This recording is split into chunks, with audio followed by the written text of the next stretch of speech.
with Ford takes you to the heart of the action. He's getting thrills in plenty. The climax. He's back. Leaburn is there, and he fires in a terrific shot.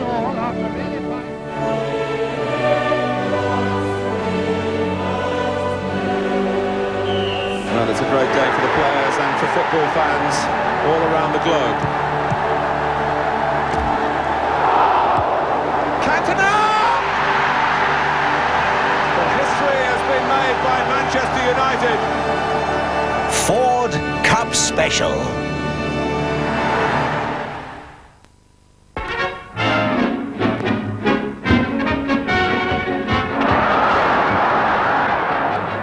Half of extra time and still no score. It looks like a replay with only 4 minutes to go.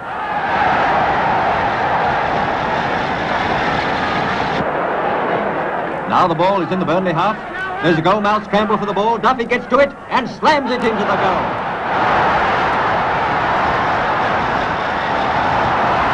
Not so long ago they were in the 3rd division. They made headlines in a 2-season climb into Division 1. Now they've notched one more club record by winning their first FA Cup. And that's the way it went at this year's Cup final. Well, that was 50 years ago. These Charlton fans won't remember that, a day out at Wembley in 1947. Charlton have had a few ups and downs since then. This is one of the high points. Multi-million-pound Newcastle United at the Valley. Our venue today in southeast London is one of the most famous football grounds in England, Charlton Athletics, the Valley. Time was when 70,000 or so packed in here to watch Charlton in the 30s and 40s when they were a force to be reckoned with. It's different now, but just to be playing football here again is a step back in the right direction. Our live football this afternoon comes from the 3rd round of the FA Cup, sponsored by Littlewoods. It's the 50th anniversary of that FA Cup final. Charlton Athletic put together at a cost of just £2 million against mighty Newcastle United, where Kevin Keegan has spent £62 million. And let's first of all say, after a weekend of mass postponements, that it is on. As a result of the hard work that's gone on here over the past few days, the referee David Allison arrived at around about 10:15 this morning when the covers came off. His verdict then, it's near perfect. And a word for the ground staff, he said they've done a wonderful job. Well, as a result of all the postponements, only Reading so far this weekend have surprised the big boys. Can Charlton Athletic follow them into the 4th round? If they do, it will be a result that rocks the Geordies at their foundations. And what a day for Robert Lee, who spent 9 years with Charlton Athletic as a youngster. 4 with Newcastle United. Charlton were his first love. He's back here today, in the big time, of course, with Newcastle United, a former turnstile operator here, and presented with a special plaque to commemorate the day. Well, our guest here today is synonymous with Charlton Athletic. He fought every kind of battle that you care to mention during his time at the Valley, from, well, just plain Football League games to, I think in the end, Lennie, it was some closure at one time you were looking at in the face, weren't you? Liquidation back in '84. We got through that. Ground sharing, promotion, relegation, and just about everything else football can throw at you. But great times, wouldn't have missed them for the world. And what does a day like this mean to Charlton Athletic then, having been through all of that, and of course the return to the Valley? It's just another chance to put themselves on the map. They've got quite a good record in cup ties against top quality opposition. They did quite well against Liverpool earlier in the season in the Coca-Cola. Did well last year against Liverpool in the FA Cup. Just failed against Man United the year before. Maybe they think that this time they could really spring a surprise. Is there the sniff of a shock about the place today? Well, they'll be hoping for it, especially in the conditions as they are. The pitch is as good as you could possibly imagine it could be, really. But nevertheless, it's still not going to be absolutely perfect. So all the ingredients are there. It's just whether they can do it on the day. Well, Charlton Athletic had a better run than Newcastle United in the FA Cup last season. They opened against Sheffield Wednesday.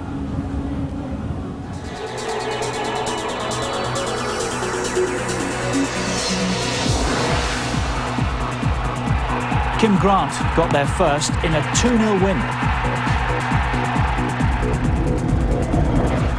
Newcastle didn't do as well. They were at Chelsea. Mark Hughes gave them a 1-0 lead.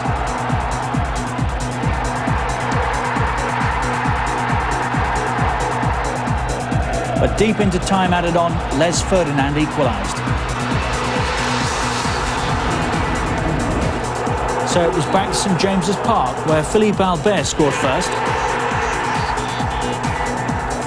And after Dennis Wise had equalised, Newcastle got a penalty. Peter Beardsley scored. Chelsea equalised again through Hullett this time. So it went to penalties. Beardsley stepped up again. Chelsea scored, then Steve Watson missed. And Chelsea went on to win it 4-2. Eddie Newton with the decisive kick.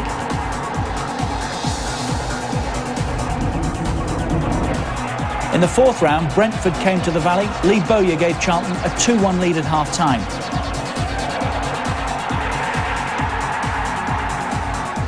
But Brentford equalised, a goal that Mike Salmon will want to forget.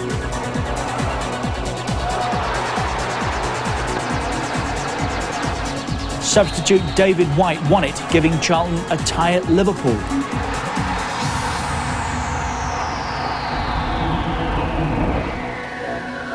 But like so many more last season, they ran into Fowler and Collymore. Fowler got the first. Collymore the second.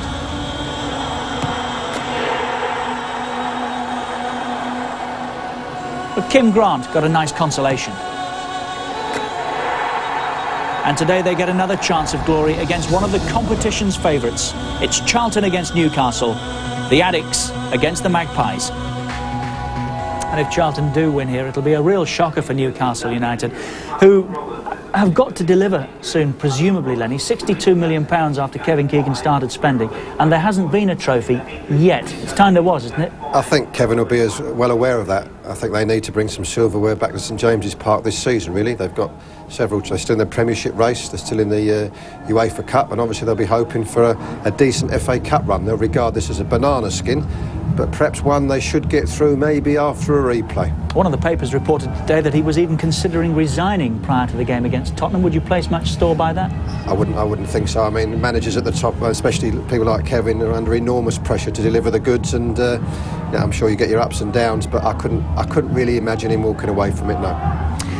Well, walking is the least of the problems today for most of these players. Les Ferdinand with a whole host of boots, I think 3 different sets down there at the moment, looking to try and find the right stud for a playing surface described by the ref as near perfect. Bound to be a little hard, mind, having said all of that, isn't it? So that's the first choice today, to make sure that you've got the right boots. And Les Ferdinand is currently going through that process. So we mentioned a big day for Robert Lee back at the Valley. He scored the last goal here prior to the move. And after 9 years with the club, moved to pastures new, Newcastle United. But he was here at Charlton from a very young age. I didn't join Charlton until I was 17, which was a surprise of you people, but I joined straight from playing football in the Sunday League Parks with my mates, and I played in the reserves for 6-7 months, and then I was straight into the first team just after my 18th birthday. What were your early impressions of Charlton? Well, I mean, I just thought Charlton were a big club then, you know. I mean, obviously just coming from Sunday League football, you go to a professional club, and I suppose they're all big, and but I mean, straight away after about a year, wasn't even a year, I mean, I just got in the first team, and we had problems with money, and we went into liquidation, and I thought my career would be over before I even started, but luckily enough it was, you know, it survived, and although we lost the Valley, we went to Sellers Park and then Upton Park, but they've got back now. It's been a long hard slog for them, but I'm glad they're back.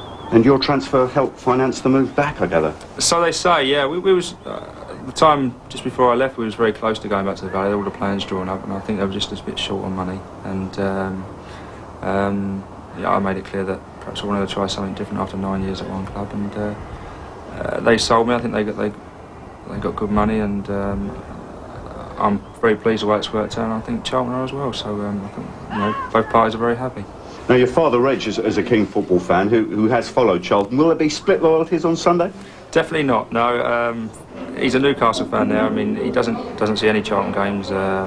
He watched a lot when I was playing, and now I've moved to Newcastle. He comes up most home games up here. He's got season tickets up here, so I think most of my family and friends will be supporting Newcastle, although some of them probably be in the Charlton end, I think. There'll be quite a few there, though, by all accounts. Yes, I think we're in the 20s at the moment, but I'm expecting a few more phone calls, and it could be rising still more, I think. A special game, then? Yes, I think when you've been at a club for 9 years, like I was, you got some feeling for the club, and I never got any bad publicity about moving from the club. I mean, I think I gave them very good service, and they got a good price for me, and but I say when you've been there 9 years, you got a lot of feeling for the club, and it'd be a special moment when I go back. Robert Lee, and the man who brought him to Charlton Athletic, Lennie Lawrence, is our guest here today. Was he always cut out, Lennie, for the sort of things that he's achieved? He was recommended to us, as a 17-year-old. We signed him, as he said there, straight off the parks, really. He didn't do his apprenticeship in the normal way. He got in the first team, registered 6 or 7 months in the reserves, and he got in the first team. And indeed, he played in our promotion team to the old First Division in 85, 86 when he was about 19. He was virtually regular in that, with about 11 or 12 goals, so that was a good start for him. And then during the 4 years in the First Division, from 86 to 90, he was a regular in his early 20s, he was then. Played mostly wide right midfield, but could play up the front or in central midfield as well, where he is now. Just a good player. Loads of First Division managers looked at him, the Tottenhams, the Arsenals, and everybody had an excuse as to why they didn't want to take him. He didn't do this, he didn't do that, he didn't score enough goals, but I always felt he had the potential to go right to the top. I can remember telling Alex Ferguson exactly that in about 87 or 88 when he first went to Manchester United. Robert stayed here, nobody took him. I tried to sign him at Middlesbrough, in actual fact, just before Kevin signed him for Newcastle. And at 700,000, that would be one of the bargains of the last decade. I think Kevin Keegan has said that, pound for pound, all the money he spent, that would be his favourite buy. Well, as we've seen one or two trying the boots out, Alan Shearer is getting his shooting boots ready, which is bad news for Charlton Athletic. And when we come back, we'll be finding out how Charlton plan to stop England's number 9.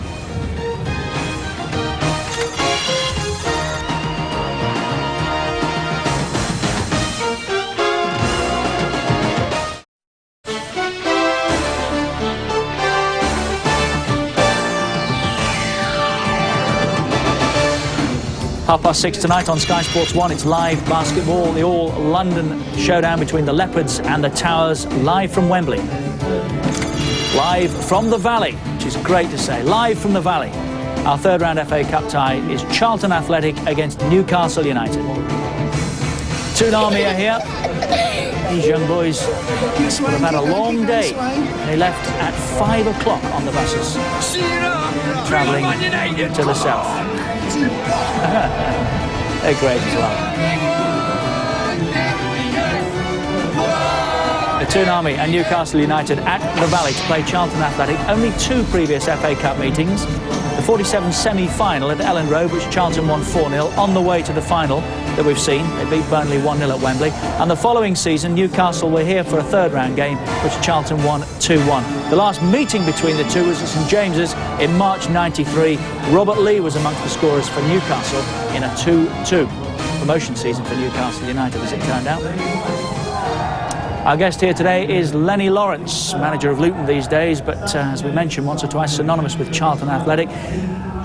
Biggest danger for Newcastle United, might that be another youngster that you set on the path to start him here, Carl Leaburn? Yeah, he can be a real handful, Carl. He's obviously 6'3". He's obviously a real threat in the air. Doesn't get perhaps as many goals as he should do, but he's usually at the hub of Charlton's attacking moves, and he will be a handful for him. I watched him play in a junior game in the mid-80s, and he was about the same size then. So I said, "Don't mind if he can play. Let's just get him back and sign. Let's get him back and sign him on a schoolboy form and worry about that afterwards." But he's had his ups and downs here, like the club, hasn't he? Yeah, he has. Yeah, I mean, when he was in the team again at 18, 19 years of age, and we were in the First Division then. And to be quite honest, he wasn't ready. And often he was left in the team because there was nobody else. We had a very small squad in those days, and that affected his development a little bit. But in the last few years, he's gained himself a reputation and got his reasonable share of goals. And as I say, he's always a threat in the penalty area, especially when the ball's in the air. Yeah, and they like him here now as well. I think he was player of the year. He's a folk hero now. But had his critics, as we said, when he started.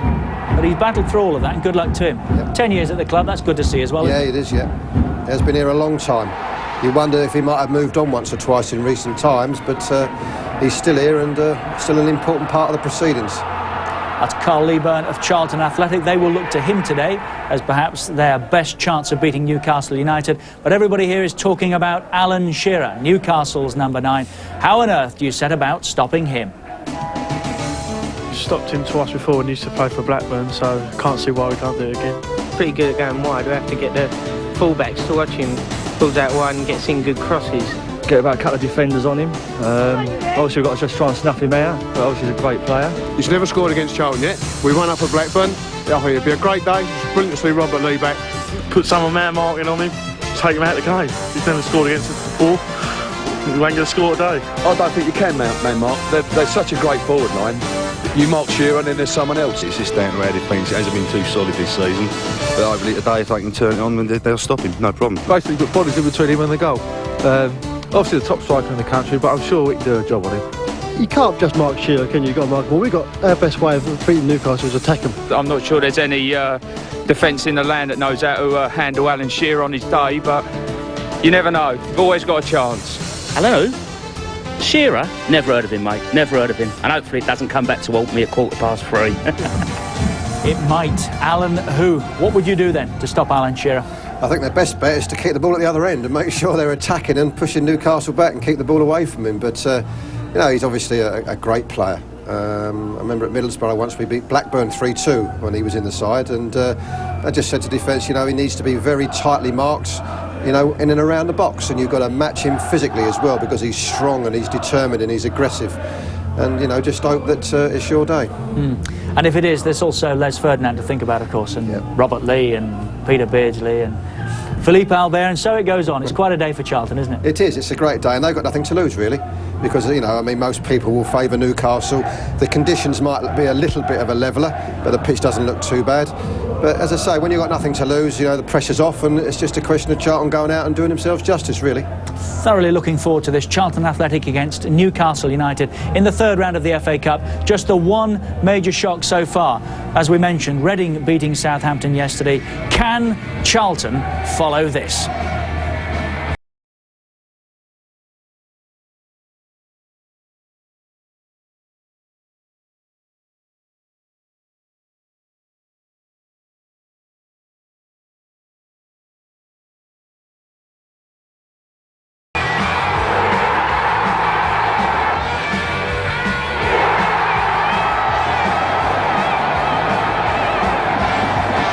Treat to be at the Valley today. Charlton Athletic against Newcastle United, live from the third round of the FA Cup, sponsored by Littlewoods. And our match commentators here today, Andy Gray and Martin Tyler.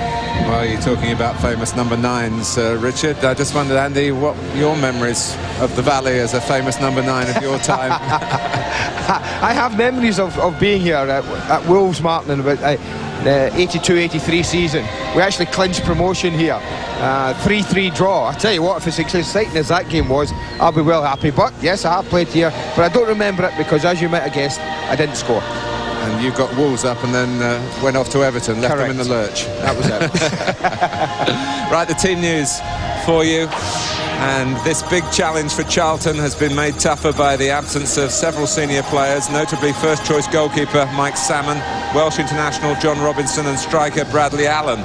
So Australian Andy Petterson plays just his third game of the season in goal, and left-back Paul Sturgess only his second.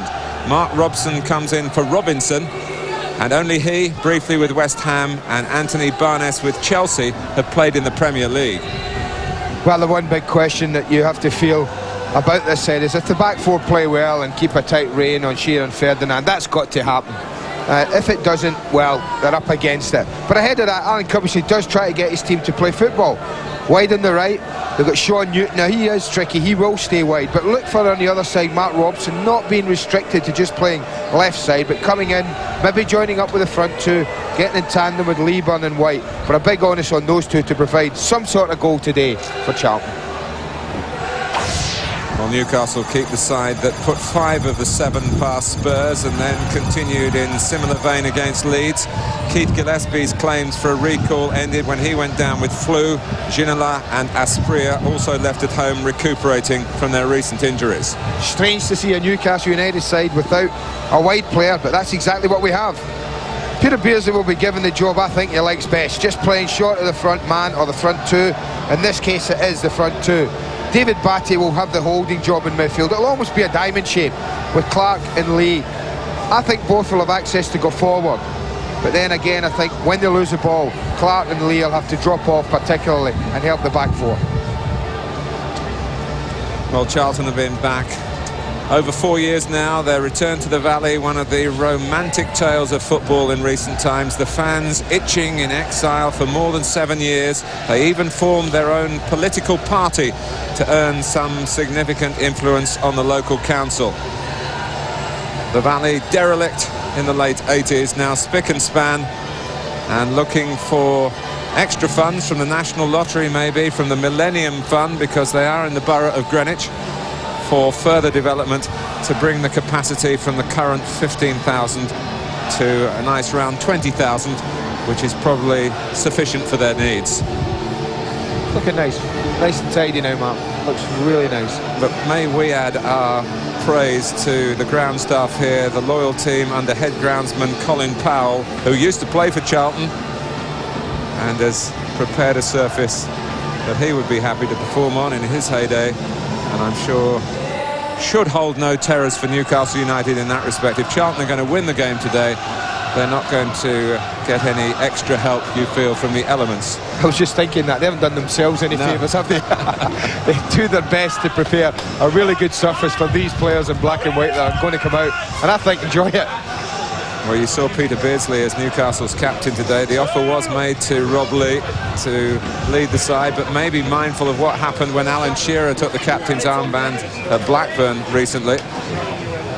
He said no, and Beardsley, who played here for Newcastle in his first spell with the club back in 1984, and Rob Lee is synonymous really with Charlton in his earlier days.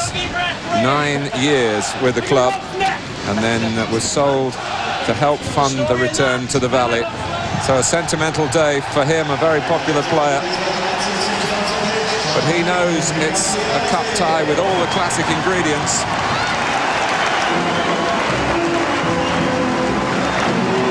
All the potential pitfalls for the Premiership club. We are live at the Valley. Charlton Athletic against Newcastle United comes up for you after the break.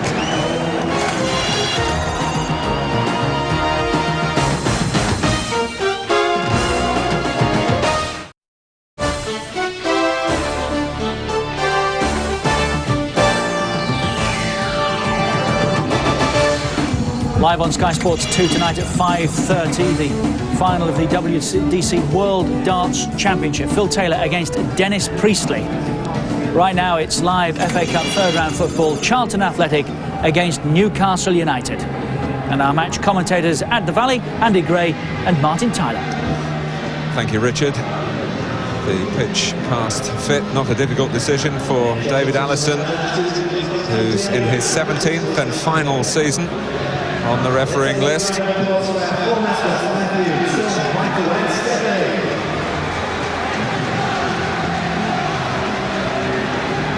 Well, he's done so much in the game, Alan Shearer, but the FA Cup hasn't been particularly kind to him.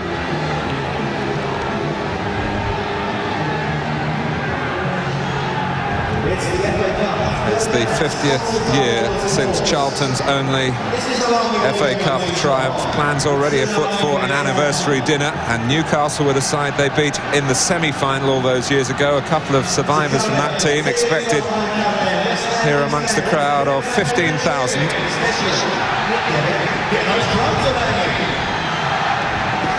Now, Newcastle's big worry is their away record. They've not won on their travels for almost 3 months. 8 games without success away from St James's Park, but of course their last 2 games at home have suggested that they've turned a corner after the worst league run experienced since Kevin Keegan took over. Speculation in one national newspaper today that he actually offered to resign after the defeat at Blackburn. Maybe we'll hear Kevin on that subject later on in the day. Flag is up against David Whyte. Well, I know they like to knock it about. Charlton, Alan Curbishley does preach that kind of football, but I do think early on in a match like this, against a side like Newcastle, that sort of ball that they tried to play there, if Newcastle hold the line, just to play it over the top early, to get them turned, get a bit of pressure on would be ideal.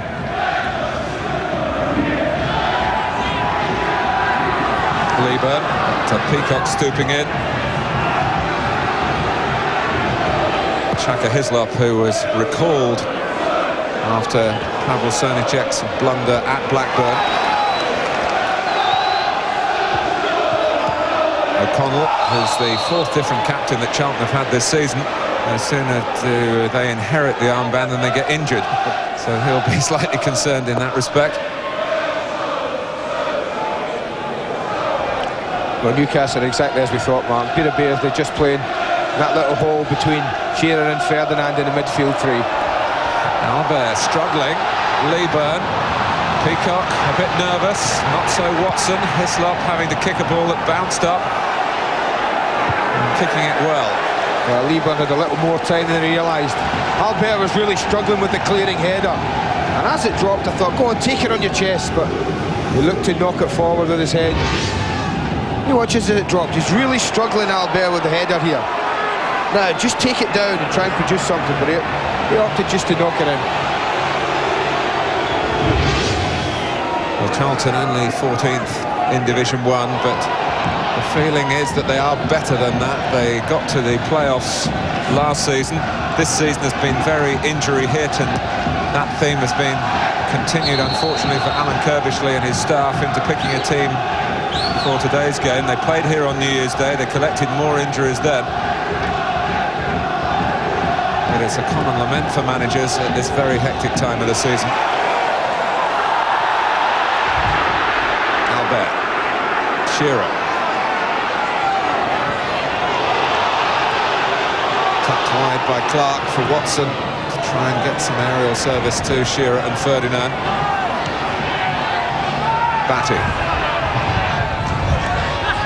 Newcastle trying to impose themselves on the game. Let Charlton get a foothold into a cup tie, which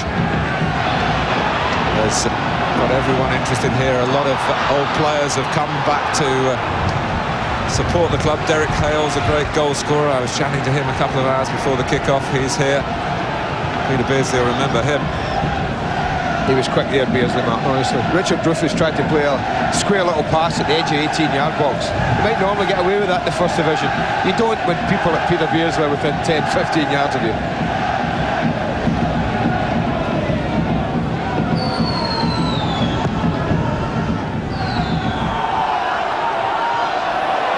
Whyte. Barness, wearing number 3, has been switched to play at right back. He's normally on the left, but they're very short of their regular right backs. Gary Poole, who was signed from Birmingham, has had a cartilage operation. Steve Brown, who has been in possession, picked up an injury against Ipswich here on New Year's Day. But make do in men for Charlton. Sturgess coming into the team and a chance to get in a useful ball here. Hislop challenged. Whether the referee was going to give a free kick, we'll wait to see. I think he might have complaining that he was fouled. Yeah, I think he might have done, but this is a good challenge from the Charlton attackers. All of them go in here. Leaburn goes in, Whyte goes in. It's a cross that tempts Hislop. To be fair, he comes out to collect into a lot of bodies. He did the job, but so did Leaburn. You just give him a nudge to let him know he was around. It's not uncharted territory for Shaka Hislop. He played at the Valley in his days with Reading and won a match here.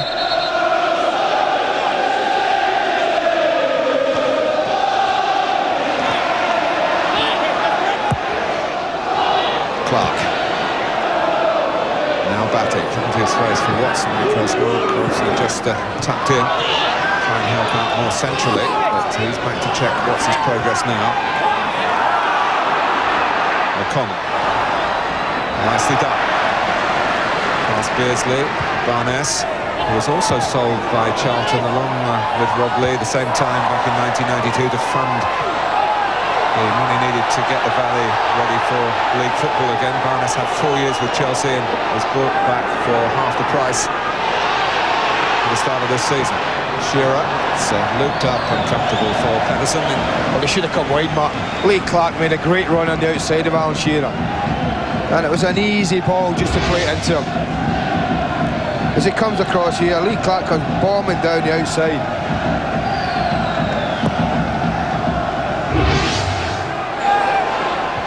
Albert's head up. John Beresford, distinctly less blonde these days. Whyte. By Batty. Beresford has played into trouble there as trying to get to him. Newcastle kept their composure, kept the ball. But now Chapple. Offside. Against David Whyte, who's officially on the transfer list. He lost his place to Bradley Allen. And thought there wasn't much future with Charlton Athletic, but then Allen was injured and Whyte's back in the team. Nice shot window for him then. Exactly.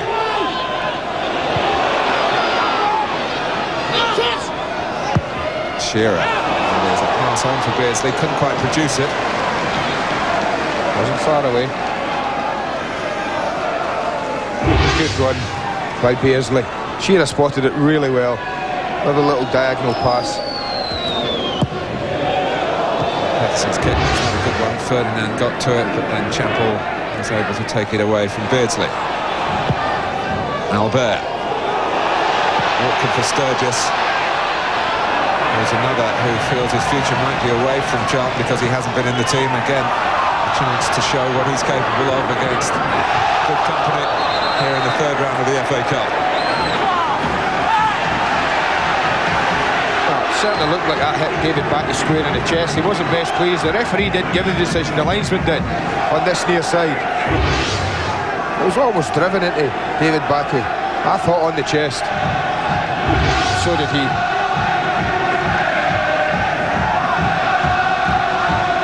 Sturgess, one of many home-produced players by Charlton. Got a great production line by weight of numbers, trying to unsettle Newcastle then. Well, they're doing their job then, Mark, when they do that. All they want to do when the ball's played in is make sure they don't get a good clearing header. What they didn't have was anybody catching the play up. They're not looking to score from this, from the first ball, but they're looking to get something from it. They did the job, they stopped them clearing it, but had no one gone in on the end of it.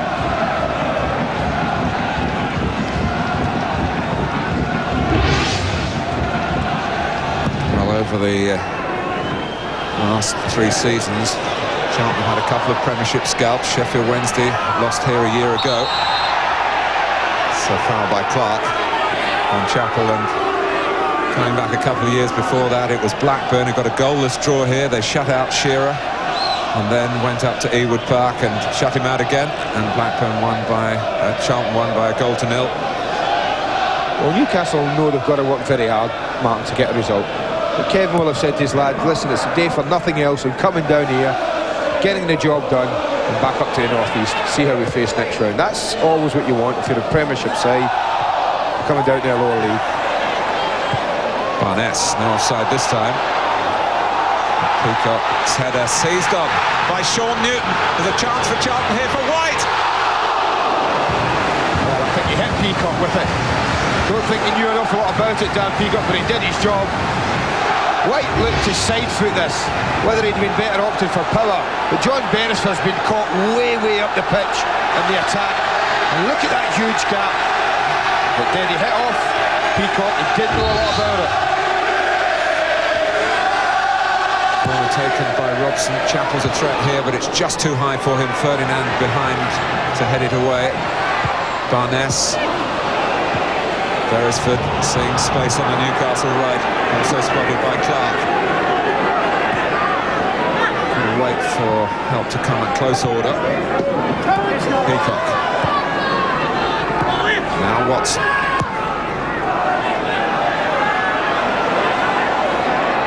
That's Lee. Haven't seen too much of him as yet.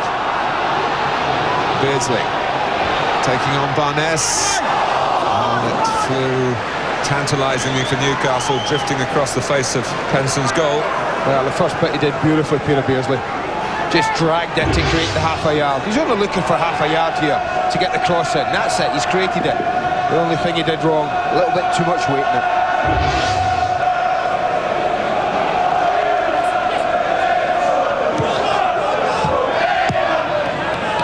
Sturgess with a clearance.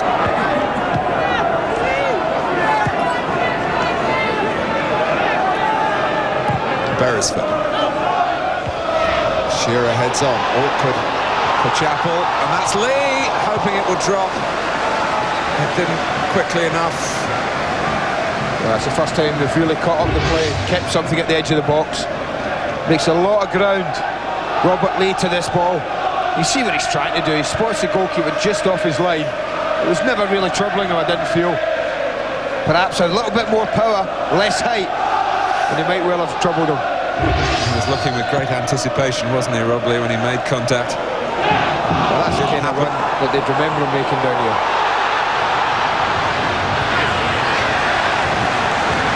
Beresford pressed by Newton. Sean Newton in the England under-21 set-up, as is one of the central defenders, Richard Rufus. Really reaped a rich harvest of the local London talent of Charlton, and now they've got a dividend here of a corner that surprised Newcastle and Beardsley. David Allison was very close. You can't imagine Peter Beardsley just shepherding the ball out, Mark, if he didn't believe it was a goal kick. Mark Robson will take it. Chapple to come out from by the goalkeeper again. Behind him was Rufus. Well, it's half a chance, I have to say. It's a free header. It's about 11 yards out. They managed to get some space. No challenge, free header. There were plenty of bodies between him and Shaka Hislop, I will admit that. But against Newcastle, that might be as good a chance as you get. I have already drawn here with Liverpool in the Coca-Cola Cup this season. Charlton. They've had some bright moments already. Leaburn stubbing it out to Robson. O'Connell is the runner from midfield. Rob Lee tracked him expertly. Barness trying to force his way in front of Ferdinand, who just impeded him, and it's a free kick to Charlton. Good opening for Charlton Athletic. There's two decent chances the opening 12 minutes.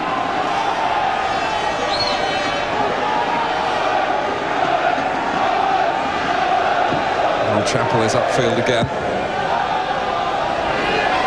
He gets to it, and both he and Leaburn a bit disappointed that no one's reacting. So will Alan Curbishley be, Martin. That again is job done, I think, for the likes of Chapple and Leaburn. They can't possibly score from there. 18 yards out. Must have somebody just taken a chance. And then Hislop was disappointed in his own turn for kicking the ball way upfield but straight out of play. O'Connell.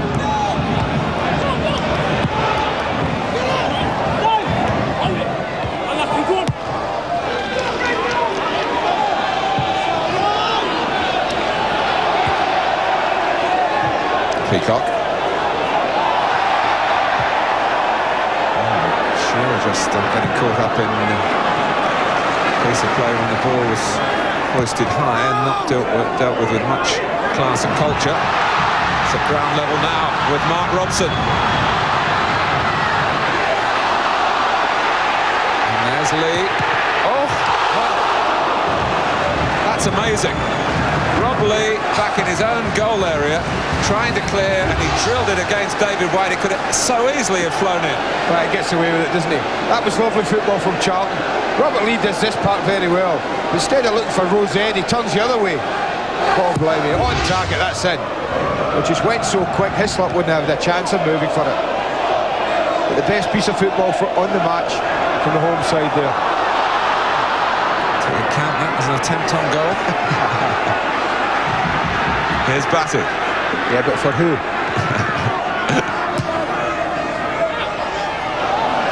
Ferdinand a touch to Shearer. Beardsley waiting in space. And Beresford really galloping up the outside, but Beardsley looks infield and only finds O'Connell. Whyte trying to force his way in front of Albert. Lee gets it back for Newcastle. Here's Beardsley. Beresford still well forward. Shearer and Ferdinand hoping for a cross, not getting one. Batty Coming up with another option, Lee. Now Beresford. One-on-one with Newton, and he does his job effectively. Well, I have to say, Mark, if you're John Beresford, you've got Shearer and Ferdinand. You're not beating people. You just get the ball and put it in there. Well, still the two top guns wait in the centre, and we mentioned at the start there's no natural width, no Gillespie, no Ginola on the left. So the onus very much on Beresford and Watson to get some crosses in, and maybe Clark as well, who puts this in for Ferdinand. That's the threat. So you wonder why they wait. Well, it's not. It's just John Beresford had two opportunities from the other side to play across, trying to beat a player. This is what I'd be doing if I had Shearer and Ferdinand. Lee Clark's beautiful, and it's a pass, side-footed in there. If that angle's a little bit more acute, doesn't look to goal so much, and Shearer's in on that. That's all credit to Lee Clark, who has been talking again of wanting a transfer, but you feel really in his heart of hearts he'd love to stay with his hometown club. It's just a case of getting a regular first-team football, and he's holding down a place at the moment.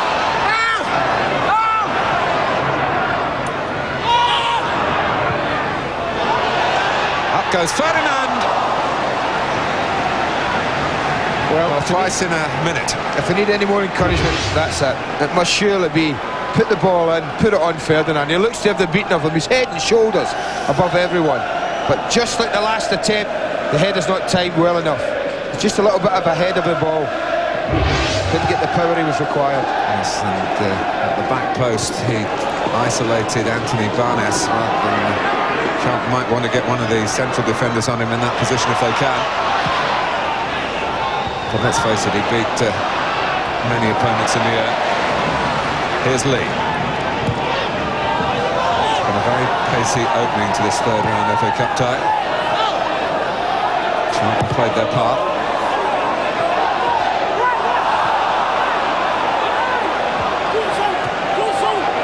Beresford.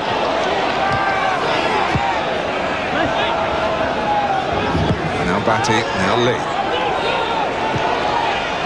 Shearer. And Clark thinking about clipping it in, but it was not such a good angle, so Beardsley coming on to it centrally, tries the shot. FA Cup winner, of course, in his time with Liverpool. That's worth a go. It's very congested, there are a lot of bodies. It sat up for him very nicely to hit on the volley. Not quite the accuracy we're used to seeing from Peter Beardsley. Well, they're back in the game now. I thought they had an edgy opening 13-14 minutes. Newcastle United. But the last 4 or 5 minutes, they're really half settled. We get to the quarter-final a couple of years ago. Newcastle went out to the eventual winners, Everton.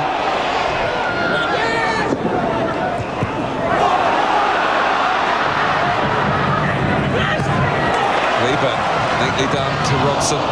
He was just trying to ease it on to the next man, Whyte.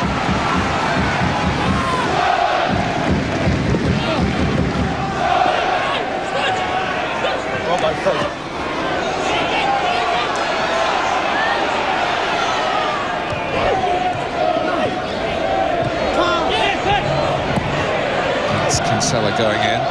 O'Connell, but Lee takes it from him, and now O'Connell's got to chase back.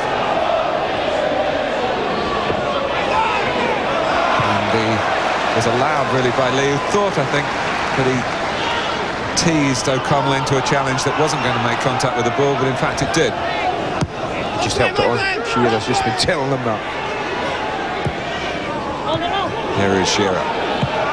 And Lee Clark getting a lot of space on the right-hand side. Ferdinand might just have been going wide. Hit Chapple. Peacock. Beardsley wants it.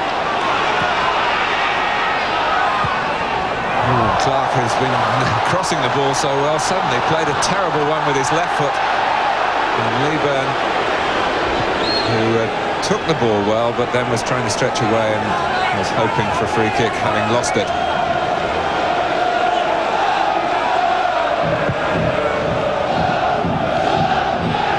Beardsley. By Sturgess. Drops here for Steve Watson.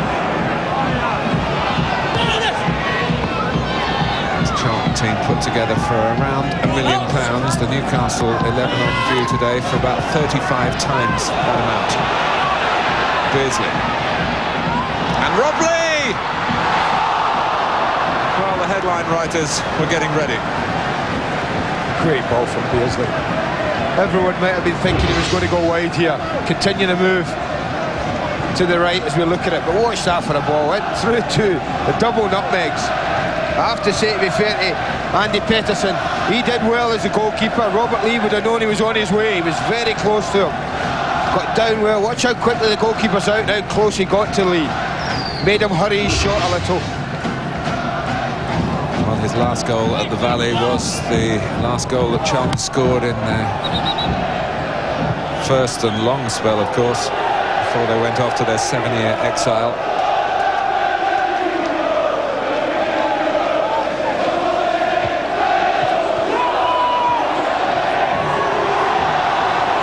Beardsley won it back against Kinsella. Batty.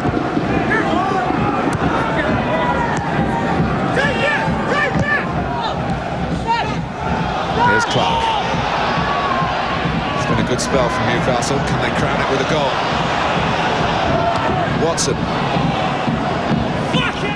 And Shearer complaining a little about where the ball finally landed. Well, I've got a problem in this near side, Charlton, Martin. They're enjoying a huge deal of possession. Newcastle, every time they get it, they've got an outlet on this right side, whether it be Clark or whether it be Watson. I think with Robson, as we talked about, being attracted infield a little bit on this left-hand side, they've really used the space very, very well in the last 7 or 8 minutes. Yes, it is the two parts of the Charlton team where a change has had to be made. Robson and Sturgess coming in. Flag is up.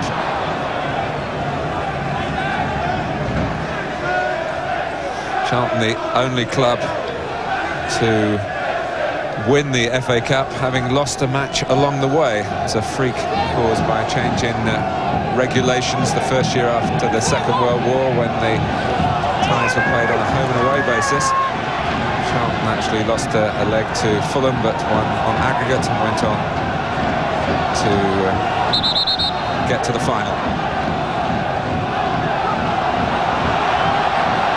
They lost to Derby County and won it the next year against Burnley.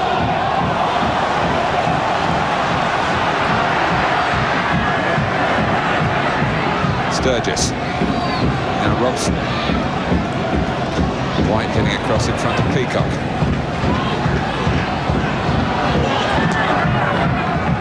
Good ball by Sturgess. Now Robson, crowd encouraged by that. Robson's cross. Catching practice for Hislop. Again, decent build-up. Good passing movement from Charlton.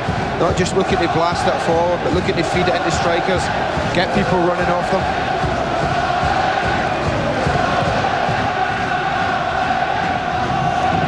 Rufus judged that nicely. Lee. Beardsley in that area where he is. Hard to keep track of with his alert mind and still nimble feet. It's a system that was really forced on Newcastle when Keith Gillespie was injured against Tottenham. Oh, well, that was John Beresford trying to steer it into the far corner. He beat the goalkeeper and just beat the post. This is a great attempt. Watch away Shearer, slight case, might have been just offside. The linesman lets it go, sets it up brilliant. It's a wonderful attempt by Beresford. Right foot, not his strongest. Instead of blasting it, look at that, side foot. He's trying to kill for him. Oh dear. We've often pointed out that he's never scored in the Premiership, but he has scored in the FA Cup for Newcastle against Manchester City in the 5th round a couple of seasons ago. What I think was an intended cross, but that was certainly an intended strike, and a very good one from the left back.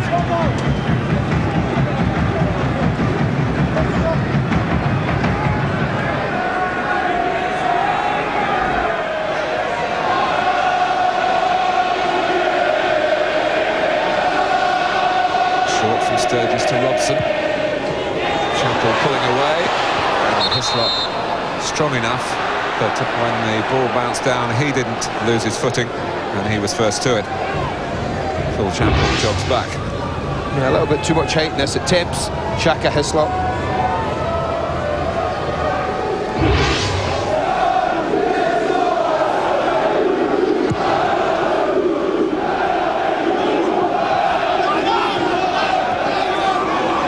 Rufus.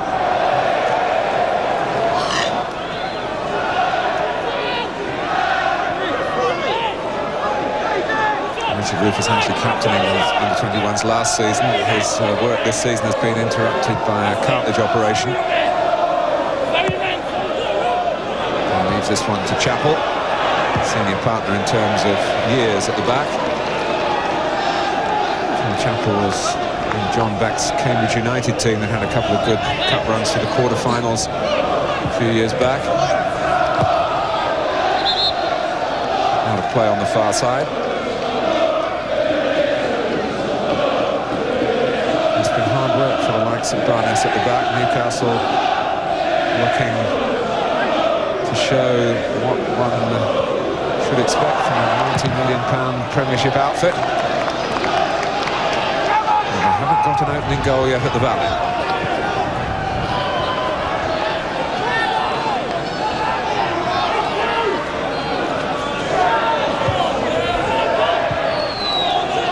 Leaburn.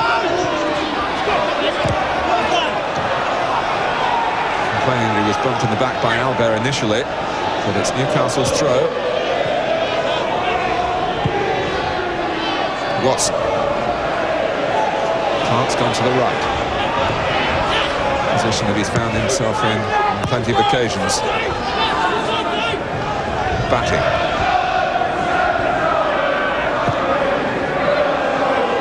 Charlton getting everyone behind the ball and working very hard, as of course they have to do. Try and bridge the gap in status and in quality. Must do that, so give it away that cheaply though when they get possession back.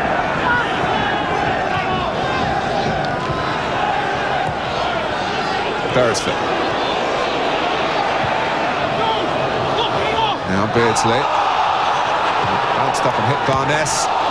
Newcastle fans behind the goal had a good view of that, and they felt that there was worth a shout. Well, they all shouted. Yes. To a supporter, they were up for us. Beardsley made the little diagonal run again, just here as he tries to clip it past Barness. I think it catches him in the left arm. I'm not so sure there was that much intent. But as it flashed across, anything less than that, a little bit too much on the header from Alan Shearer. Needs to be glancing it a little bit more. I think the clue there, Andy, was that Beardsley just concentrated on getting across it. Yeah. He wasn't yelling for a penalty. And it so nearly produced a chance for Shearer. Ferdinand.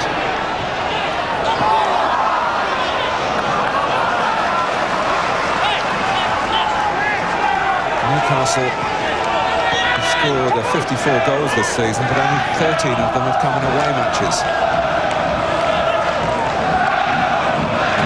Come through almost half an hour here without breaking through. Charlton have had one or two useful attacks of their own, notably when David Whyte's shot was blocked by Peacock when he was very well placed. Now it comes from Mark Robson. Good header by Albert, it needed to be. Leaburn. Charlton get first for this one. Barness does! And he must have seen it pretty late. One or two of his teammates were attracted to the ball as well. He hit it pretty well. Good defending by Beresford though. I don't know if he knew an awful lot about it, but he stood his ground. Kinsella. Now Robson. Charlton, who had to concentrate on defending for a longish period, now looking to use Leaburn's height, and Newton was pulled back by Beresford. Referee turns away. Well, he couldn't have been better placed, the referee, to see the incident.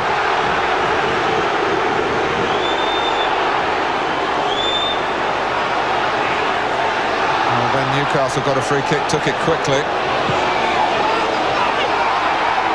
Barness needed a bit of help.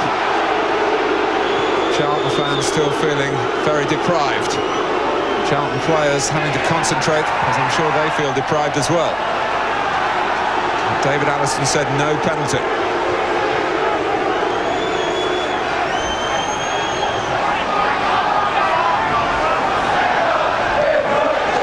just felt it was strange for Sean Newton, if he was, to go to ground there when he was actually ahead of John Beresford with the ball down. It's a strange thing for a player to do.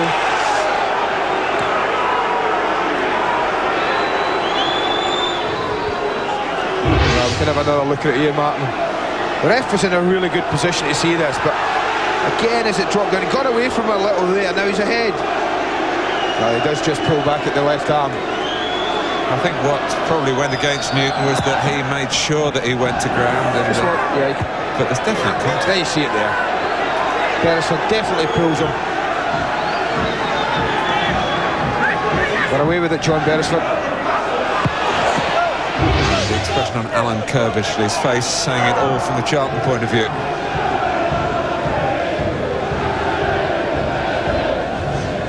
Lucky lad.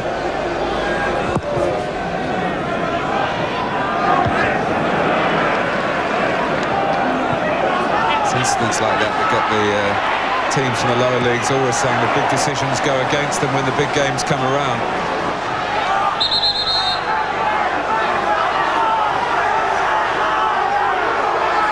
It's his decision that is final. Chandler still angry. Mike Robson, not for the first time, I think, continuing the debate about the penalty. Had a word when the ball went out of play down in that bottom corner a moment or so ago. Well, such as the importance that decision might have in this game, Mark. I think that's what they feel.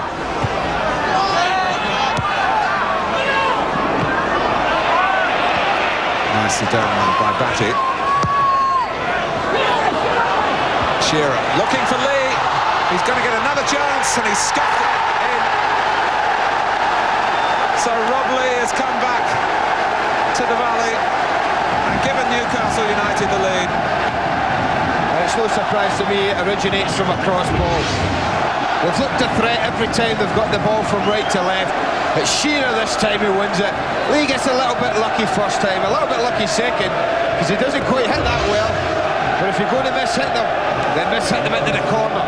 The run was an excellent one from Lee, in to join up with Alan Shearer. But when he got his second chance, well, he doesn't hit it quite right, but straight in the corner. With that coming so soon after Charlton's penalty claims were turned down, home side will feel it's cruel. O'Connell, and to rub salt in the wound, it's the former Charlton man who's done it for Newcastle United.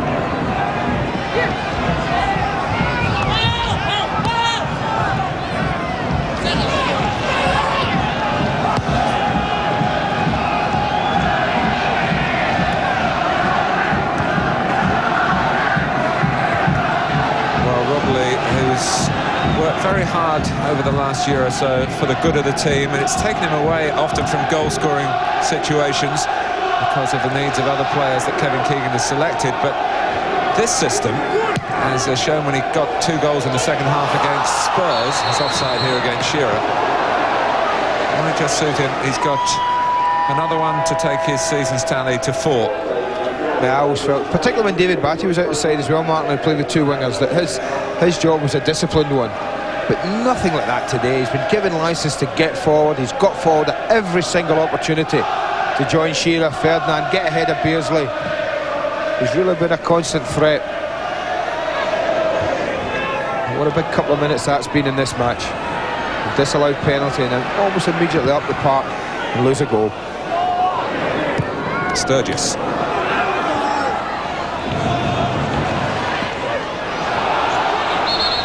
Saw Kevin Keegan on the bench there. I haven't seen him smiling too much recently. He's not been particularly well. Obviously the results leading up to Christmas are not what he and the millions of the Toon Army were hoping for.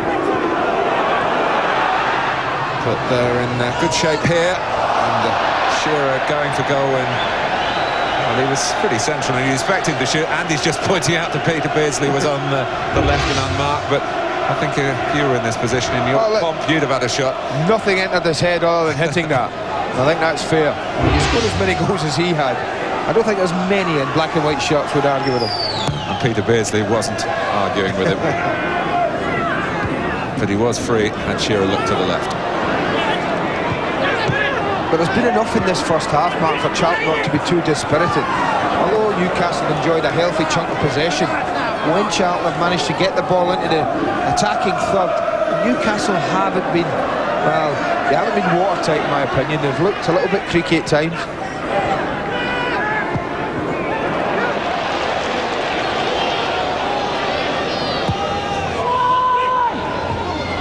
Confusion there between O'Connell and Rufus, and it's led to some space for Beardsley. O'Connell got to it, now Robson. Spins away for Whyte. Newton. Looking for Leaburn, and that leggy style of his. Back to Newton again. To take on Beresford. Easier decisions to give outside the penalty area. Obstruction against Beresford this time. I think for Charlton's sake, you've got to get him on the ball a little bit more. He's been almost starved out in the opening 36 minutes. And very often when he gets it, he's going to find himself just 1 against 1. With no real width apart from John Beresford. Get it to him and take him on.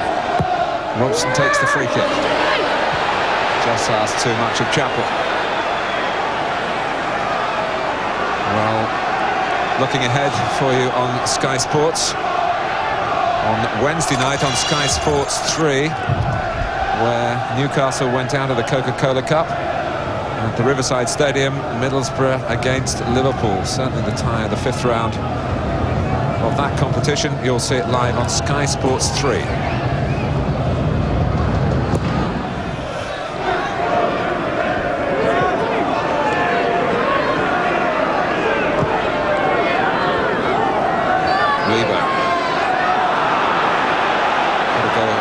Than that towards Newton.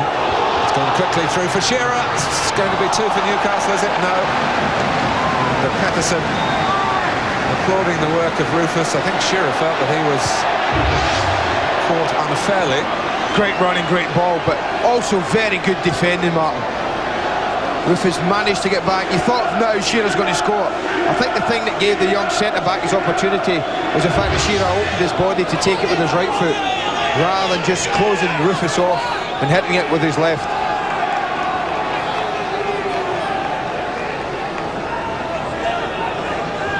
Ball being spotted due deliberation by Peter Beardsley for Newcastle's first corner of the game.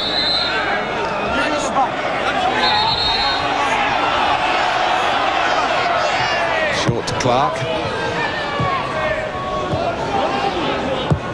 Clark's cross. Ferdinand!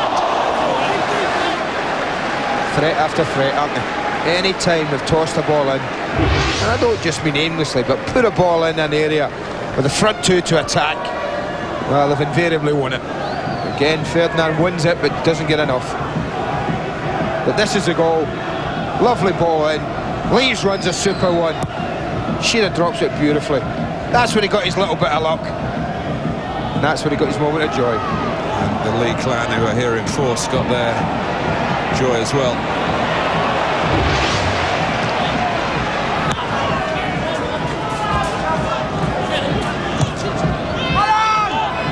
There's the man of the moment.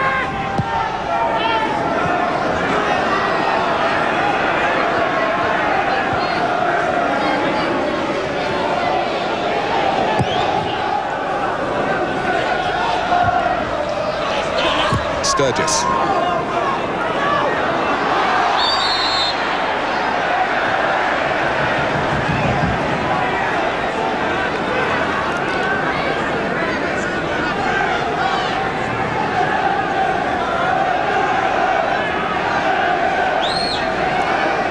Just over 5 minutes left in the first half.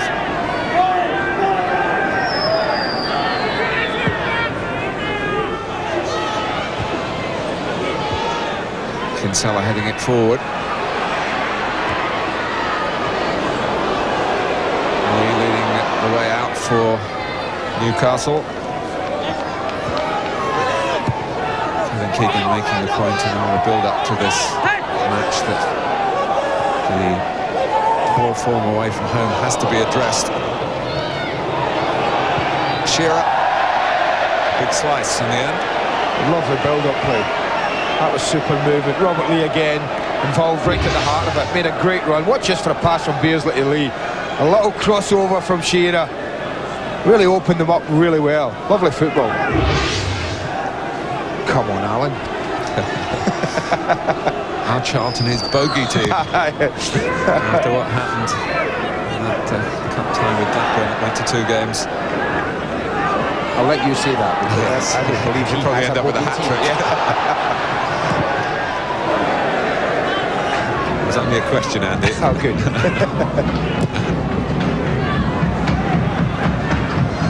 Now the question is, can Charlton dig themselves out of this? They don't get as many goals as perhaps their approach play deserves.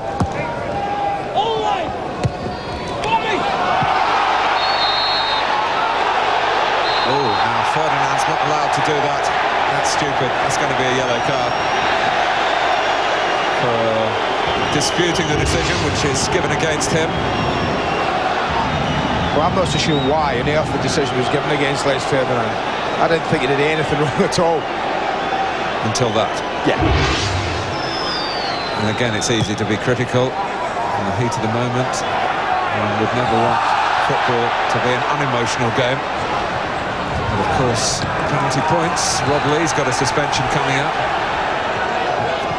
He'll miss the next 2 Newcastle games, so he didn't want this to go to a replay.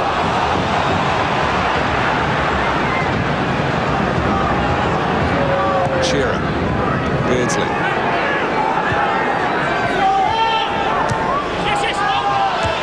Chapple's head up. Robson. It's a bit risky in there, and Newcastle seizing the possession back, but only for a second. Barness.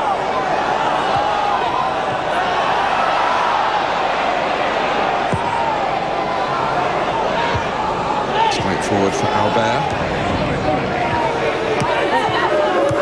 Here's Beresford, who reached the semi-final of the FA Cup in his time with Portsmouth, and of course missed in the penalty shootout at Villa Park against Liverpool.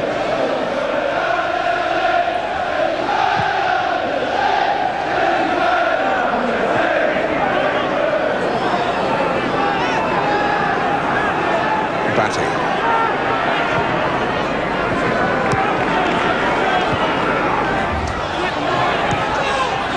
Beardsley.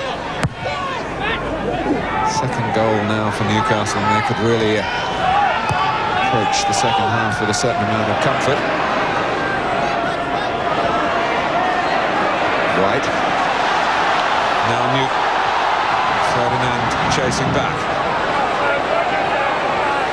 Good blocking off by Ferdinand, helping his side protect their position. Batty might get a foot in there, which he did against Chapple. Sturgess forward, good control from Lee. Clark, and suddenly there are 4 forward for Newcastle, although one of them, Batty, immediately put the brakes on, leaving Clark and Ferdinand in the centre. This is Lee Clark, now Ferdinand.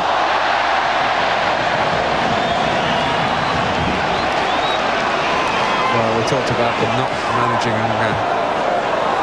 penetration to go with the play through midfield, Charlton, and those figures support that theory. It's Rob Lee!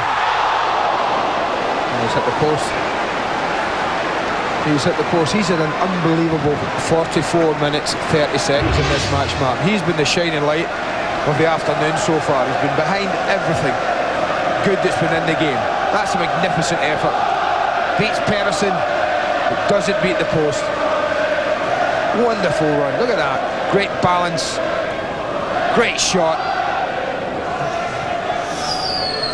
He's had a tremendous welcome back from the Charlton fans, it must be said as well, which is a stark contrast to the experience of Alan Shearer when he went to Blackburn over the Christmas period. Alan told me himself how shocked he was at some of the abuse he received. Yes, of course, he's got broad shoulders.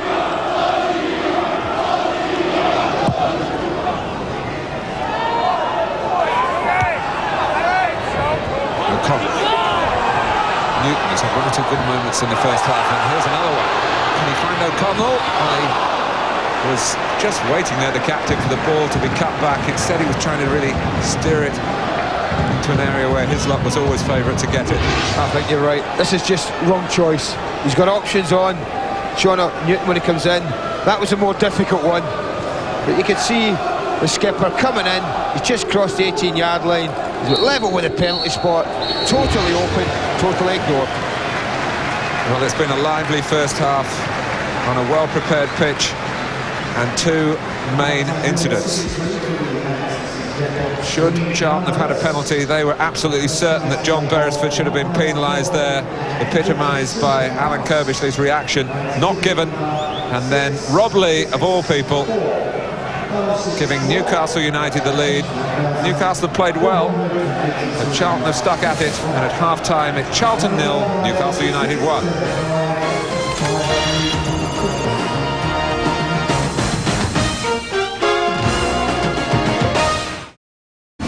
On Sky Sports 3 tonight, with the final of the Anderson Consulting World Championship of Golf. Scott Hoke against Greg Norman. That's Sky Sports 3 at 7 o'clock tonight.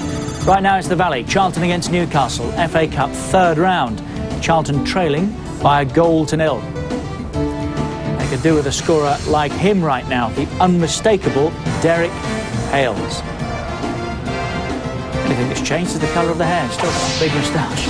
1-0 Newcastle United. Robert Lee. Look at the attempts. 13 from Newcastle, but they've only hit the target 4 times. 3 from Charlton. On target with 1. There's Ferdinand booked towards the end of that half for a little show of petulance. Possession and action areas should be interesting. Not as heavy as I thought for Newcastle United in the action areas, but the possession about 54% of that. And our guest today, the Luton Town manager Lennie Lawrence, who had 7-8 years here with Charlton Athletic, was urging them on throughout that first half there, but they've got a bit of a job on their hands now, Lennie, haven't they? They have indeed. I mean, when they have got into Newcastle's box, they've looked reasonably dangerous. They've got 1 or 2 good crosses in and been a bit unlucky, especially with the penalty incident. But basically Newcastle, in particular Robert Lee, have run the game, really. He's running riot, Robert. He could have finished the game off when he hit the post just before the end of the half there. So they need to have a little reorganisation in midfield, Charlton, and try and stop that. And at the same time, try and get in Newcastle's box more Well, you often. mentioned 2 crucial minutes. What did you make of the penalty claim by Charlton? I think the referee may have been a little bit unsighted. He's seen Sean Newton throw himself to the ground. But there's no there doubt he is. Look, about he's got it. a good look of it. We've spoken to him, Lennie. He said he saw the incident but didn't see anything wrong with it. Did you? It looked to me as if he'd pulled, John Beresford had pulled his shirt, and you'll see from this angle, I think that quite clearly. There's the skirmish, there's the arm go out, and there's his shirt billowing away. Now he's made taken every possible advantage. It's a bit theatrical, and maybe the referee was put off by that, but it looked, by the letter of the law, a penalty. It wasn't, and within 2 minutes Newcastle United were in front. Robert Lee, who you mentioned, and Andy has, who's had a wonderful half. He gets his fair share of luck in here, but then he earned it, didn't he? Great cross and a good header back across the goal. He's a little bit lucky there, Robert, to get 2 bites at the cherry, but what you've got to ask yourself from Charlton's point of view is, you know, there was an enormous gap there. When he headed it back down across, Robert had acres of space there to break into. The centre-half's got across eventually, but slipped, and Robert's had that little bit of fortune there and tucked it away with his second attempt. As you mentioned, he hit the post right on half-time, so it could have been a lot worse for Charlton, Yeah. who had themselves an opportunity almost on the 45-minute mark to find a way back. Yeah, Sean Newton did very well on the right-hand side, beat 2 men, and he went for a difficult ball right across the 6-yard box, when perhaps he could have picked out one of his players coming in from deeper. There he goes past. It's a great angle, 1 there, yeah, he does ever so well, beats 2, and he elects to try and get it across the 6-yard box. 1, 2, 3, 4, 5, almost unmarked. And a little pull back there to O'Connell would probably have, maybe have equalised for him. But there we are, they're still in it. But they've got a little bit to do. But how do they get back into it? They've got to get hold of Robert Lee first. That's the first thing they've got to do, and try and get control of midfield and try and put Newcastle under a little bit of sustained pressure. They've only attacked spasmodically, really. If they can put them under a bit of sustained pressure, maybe get a goal back, then you're in for a barnstorming finish. You see Lee as the continued danger, do you? He's running the game. He's running the game. He must have made 7 or 8 forward runs with him without the ball. He scored a goal. He's hit the post. And he's been at the sort of centre of most of Newcastle's moves. Now they've got to put a stop to that. But it is not over. Newcastle lead by 1-0 at the Valley. That'll cheer the travelling Toon Army, most of whom left home this morning around about 5 o'clock. It'll be a long day. It could yet be a very enjoyable day. But Charlton not out of it. They trail at half-time by 1-0. The whole of the second half comes up next.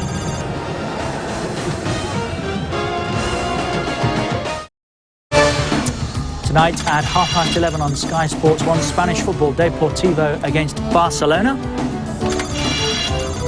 and Real Madrid against Athletic Bilbao.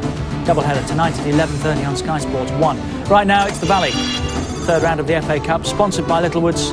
Charlton 0, Newcastle United 1. And Bradford City at 2 up as well against Wycombe Wanderers. John Dreyer with both those goals. Here at the Valley, the goal that separates the two teams scored almost inevitably by Rob Lee, who spent 9 years here with Charlton.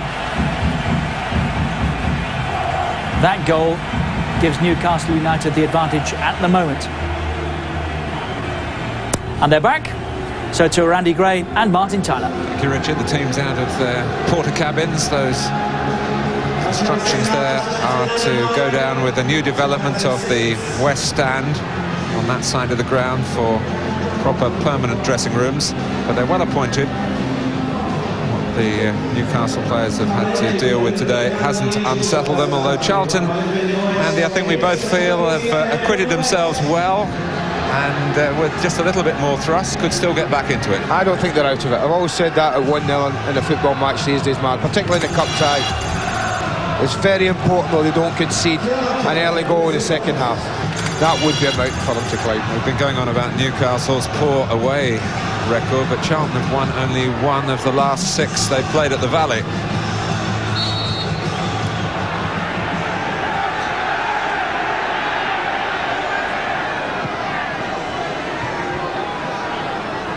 Leaburn. Peacock able to get across.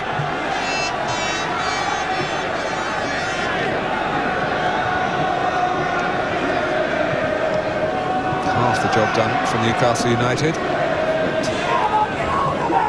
I'm sure Kevin Keegan and his coaching staff will have stressed that there's still a lot more work ahead before Rob Lee's perfect day can be completed. Got the better of him then, but it bounces as if being a magnet around Lee, attracting possession.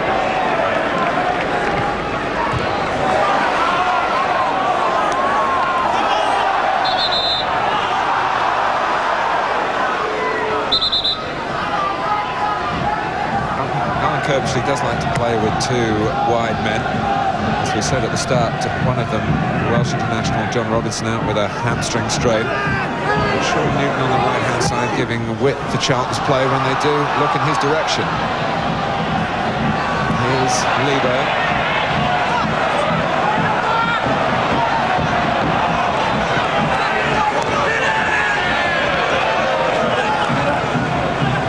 Wondering where the support was, perhaps. Here's Barness from the subsequent throw.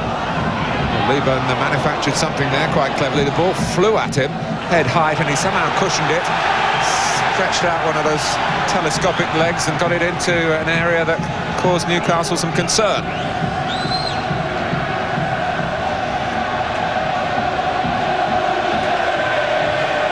Mark Robson with the corner.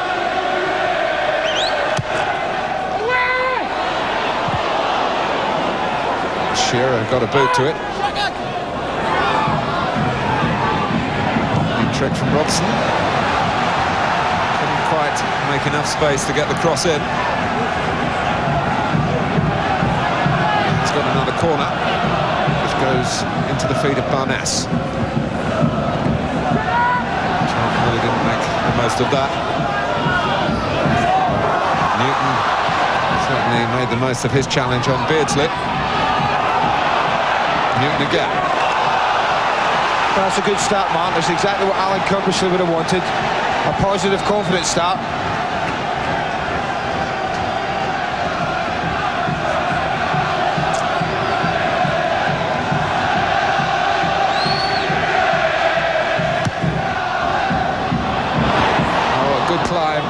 Leaburn, but the ball was just too high for him.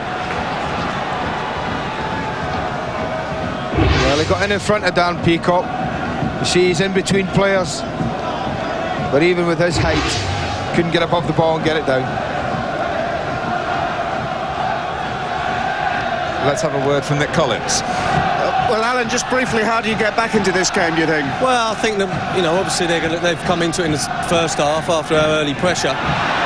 But I think what we've said to them is they've got to keep going the way they have been, and that end's getting a little bit more slippier than it was first half, and be a little bit more positive when we get in the attack. I think we've had a couple of chances, and I think another one to come. Wish you luck, thank you. Yeah. Thoughts of Alan Kirbishley, the Charlton manager, with an important point about the state of the pitch. Temperatures expected around lunchtime in London to be around the 0 mark.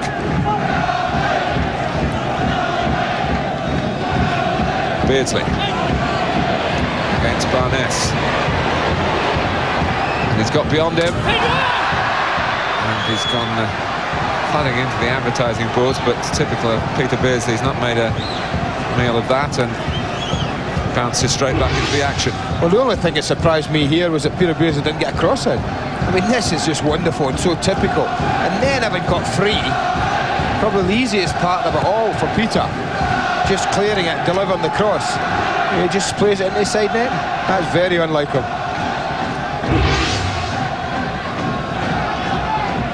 Actually, first saw the Valley as a Carlisle player back in 1980. Can you believe that? Played a couple of games here in that season. That's when the big old banking was in place on the far side. Remember, this ground once held in excess of 70,000 and was regarded as one of the biggest grounds in the country for a long period. Albers let it run, and Peacock played it. The goalkeeper was committed. Whyte was chasing all the time. It's his cross. Newcastle breathe again with Clark. Well, that's a little example of what I mean, of giving you a bit of confidence, always giving you something to go at. Looking less than secure yet again from just an ordinary bread and butter ball down the middle. It's a slip on the far side from Clark.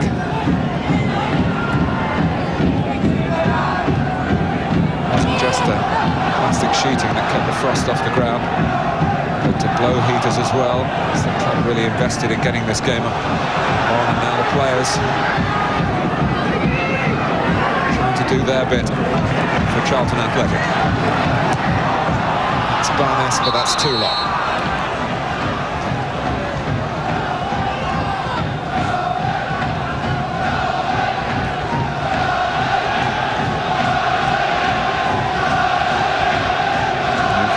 FA Cup winners 6 times.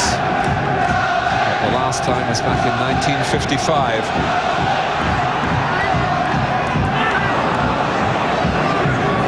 They're still in Europe, they're still in the pack in the Premiership, and they're still looking for their first major trophy under Kevin Keegan. And he has always said that the first one will be the hardest one. Once that psychological barrier is crossed, well, it's never surely going to get any easier, but the players might just have that extra ingredient of belief that they can do it. That's assuming they do get that elusive trophy. Clever ball from Kinsella to Sturgess.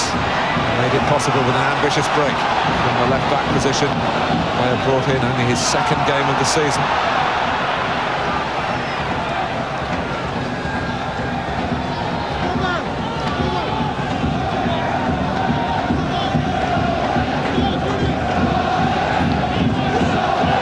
Beardsley. One thing you know about Newcastle is they're not going to sit on a 1-0 lead.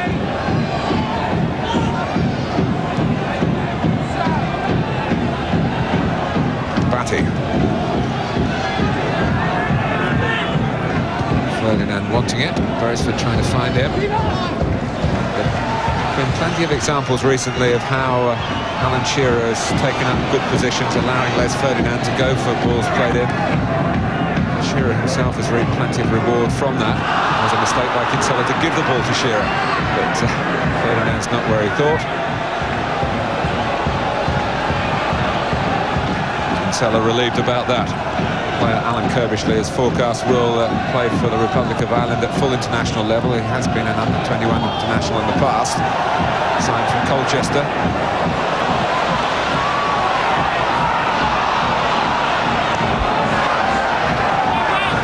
There's that precious sheeting that enabled the game to go on. Held up at the side of the pitch, ready to be put back in place as soon as the match is over. Whyte. Albert just taking an extra second or two. Rufus.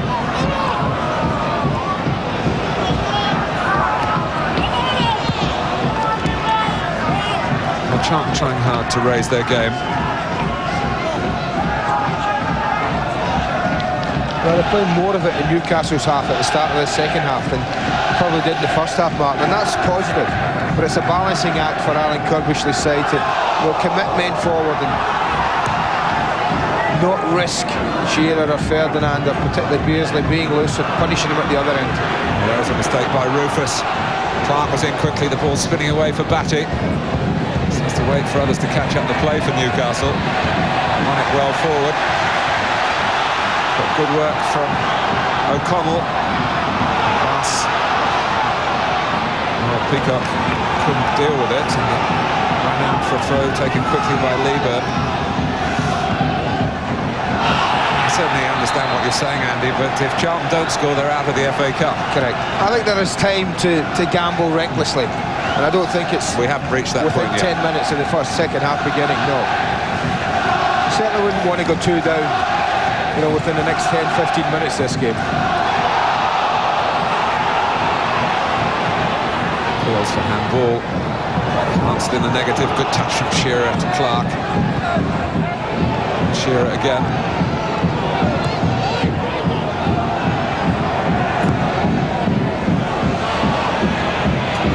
Just never getting there. Sure, Newton has read that a long time ago. He played the ball behind Whyte. Peacock. Beardsley able to attack Charlton here.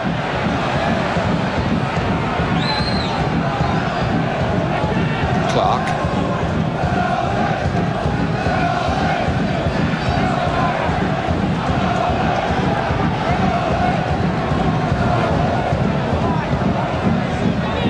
Batty didn't set off with an air of a man who really expected to get the ball played into that corner and was trying to drag a defender away. Robson caught his eye, or he caught Watson's eye rather. Out comes Hislop.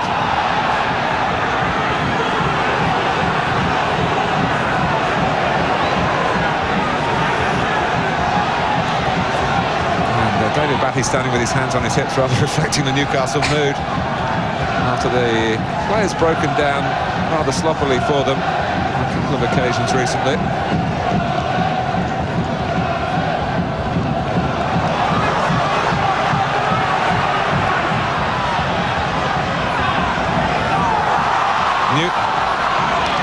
Charlton trying to get some rhythm into their play and being egged on in that respect.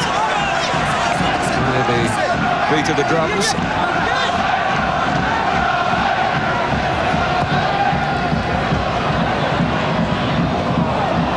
The last touch there, I think it was Leaburn. Yeah. That's where the noise is coming from. One way to keep warm. Run out of steam. Maybe they're warm enough.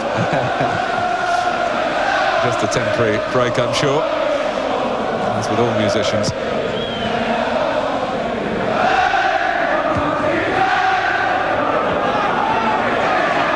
Beardsley. Harris got fouled by O'Connell. Another relatively recent signing, put in some good years at Barnsley, did Brendan O'Connell.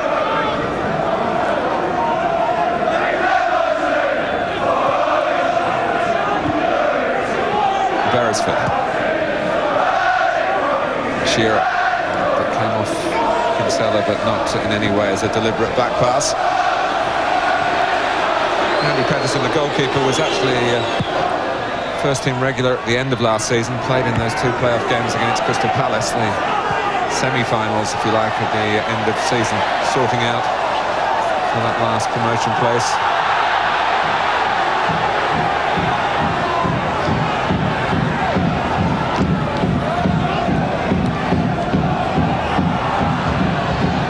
Kinsella caught though by Beardsley. Here's Clark. Charlton having to work at peak performance really to stay where they are in the game at 1-0 behind. Newcastle, as you would all sense, with the extra gears to move up into. At least that is the theory. Doesn't always turn out to be the practice in the FA Cup. Steve Watson has a throw off the chest of Beardsley.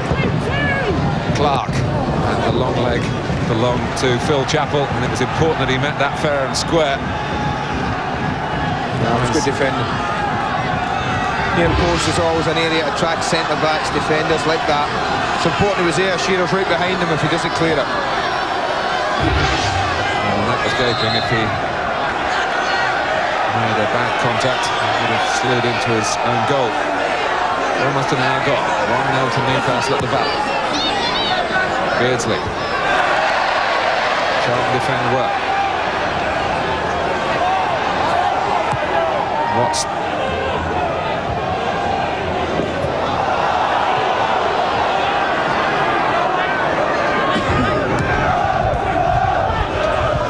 Ferdinand.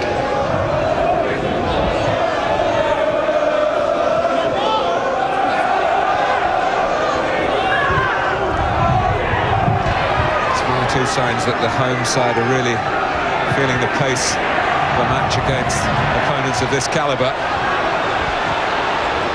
But Kovacic hasn't got too many options from the bench.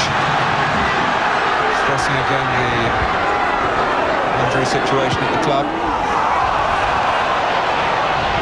Newton, it's a great cross, and both Leaburn and Whyte were trying to get on the end of it. Well, he's looked, whenever he's been on the ball, almost like the source Sean Newton. What I said first half, I'd give him the ball, let him take people on. He might lose it once or twice, there's no doubt about that. But he's looked a real threat. That's turned off well by Shearer for Clark, and it's David Batty. He'll turn back into trouble in the shape of Chapple. But that's the danger. The more they look to press forward, it breaks down quickly. People get forward into the play, they're always going to risk losing a goal, and I think you have to do that. You've got to risk going 2 down at some time in this match to get back in it. Chapple got back. And Andy, you mentioned Sean Newton, and I'm sure he's one that Premiership scouts are looking at. Charlton already sold Lee Bowyer to Leeds, who was the one they were tracking last season.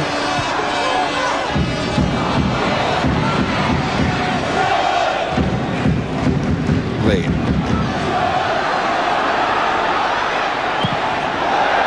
Hislop. I don't know whether we can put that entirely down to the pitch. Headed by Shearer and Barness. There goes Batty. Newton. Held up well by Leaburn for Whyte. Steering it with great deliberation to Robson. Sturgess trying to give him support, and Kinsella as well. Robson wanting to work infield, the point we've mentioned. Nicely done between Newton and O'Connell.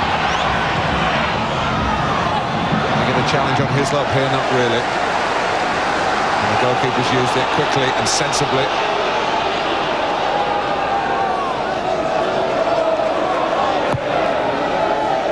Charlton haven't really suggested in the second half that they are going to get a goal back, but they're still very much within range. No, it's been comfortable for Newcastle up to now. Opening 15-17 minutes of this half. No real dramas at the back at all.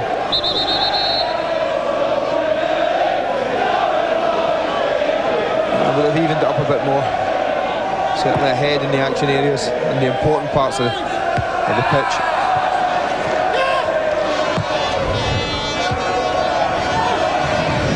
Whyte.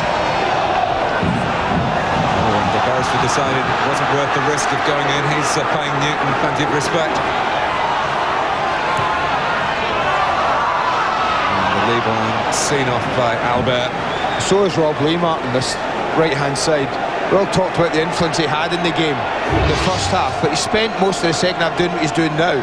Coming back, covering John Beresford, giving him a bit of help. And I think they know that the big worry, or the main threat, is going to come from this side.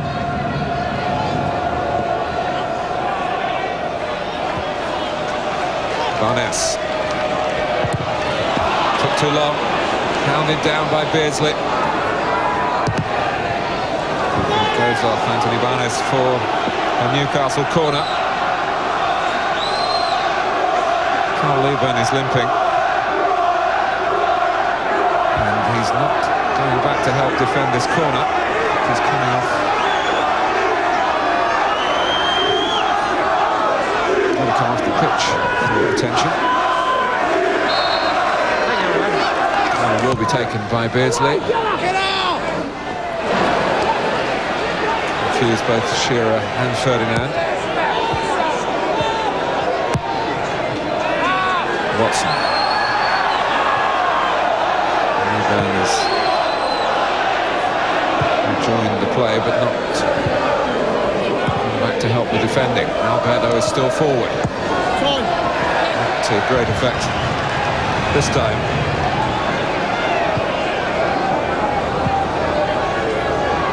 Covering by David Batty just to make sure there were not going to be a man light at the back, as Petterson actually took his time before clearing.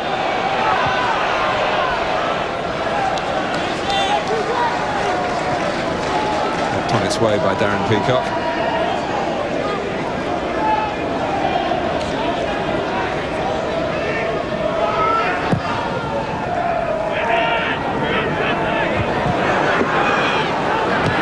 Charlton bench, Keith Jones, an experienced midfield player who started at Chelsea, played at Brentford and Southend, but isn't 100% match fit. And then two youngsters, Dean Chandler and 18-year-old Kevin Lisbie. We might see him.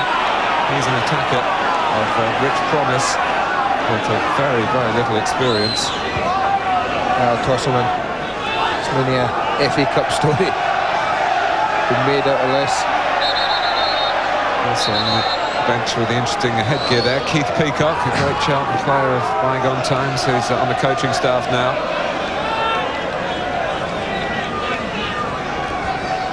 There he is. And of course the hat has the name that's on his heart as well, at Chapple Football Club.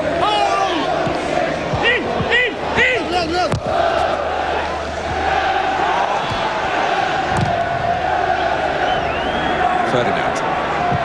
Beardsley making sure he got a good contact on that to get it out to Clark. Watson. Newcastle in control, but not yet in the fourth round.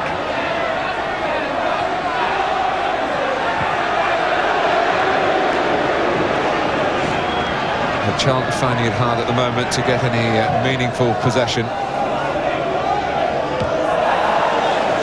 Rufus doing well in the battle against Ferdinand. Now, Leaburn getting between Watson and Peacock for Robson. Leaburn might get to this one, not quite.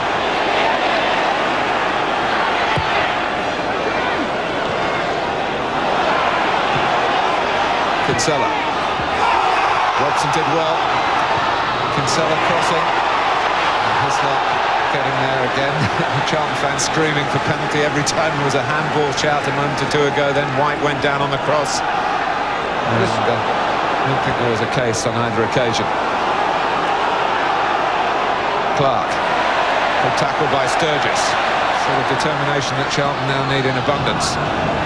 But it's little moments like we've just seen, Martin, that give them some encouragement. You know, that although they're comfortable, Newcastle, and they've looked very comfortable for the majority of this half, just every now and again, when they get the ball in their attacking third, Charlton, it just seems that they're missing. The last pass has been the missing one.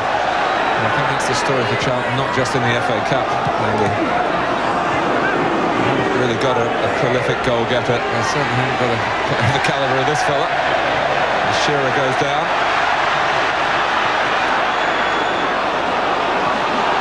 Robson. Crowd encouraged by what's happened over the last couple of minutes. Newton. And it deflected off Rob Lee, who could have those first half smiles wiped out and put the ball in his own net that time. Again, it's another example I was talking about Rob Lee this half, Martin. He's back in. Look at John Beresford, he's gone way in, left a huge hole here. But Rob Lee once again was alive to the situation, got himself back in, showing that he's not just capable of doing the forward runs, but very willing at going back towards his own goal. It was a good ball to Newton from Whyte that created the crossing chance. Here's Newton now looking for Leaburn. Down for Whyte. Charlton really finding suddenly a head of steam. Robson's cross. Whyte's header. A difficult header. There was absolutely no pace on the ball when it arrived at David Whyte. The deflection had taken all the pace off it.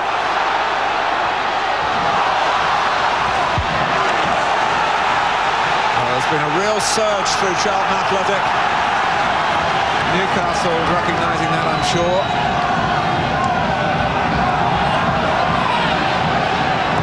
Barness, lovely movement from O'Connell, but not the support as he headed it back across. Lee, 2 to the right for Newcastle. Clark and Batty. Robson scurrying back to try and slow the progress of the Premiership club.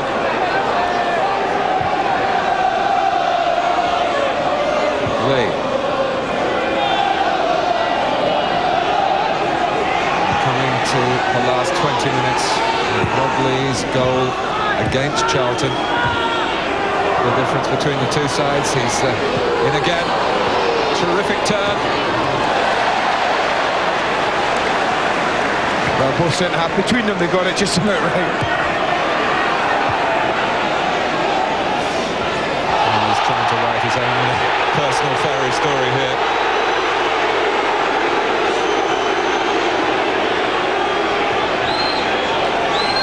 But Rob Lee still can't be sure what the ending will be. Well, he wriggled and twisted in the 18-yard, but always totally in control of the ball. You never knew quite when he was going to hit it, but the centre-back's got it right.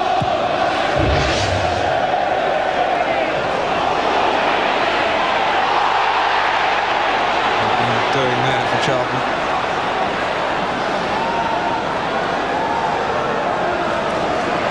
Well, man of the match. 0891 11 11 01. Obviously, one of the major candidates. We've got a presentation before the game started. Will he get one at the end? It'll depend on what happens over the last 20 minutes. Lee on the ball. Just wonder what Ben Hodler's view of Rob Lee is. He was trapped by Terry Venables, but was left out of the Euro 96 squad. One of those cut right at the end when the squad was trimmed.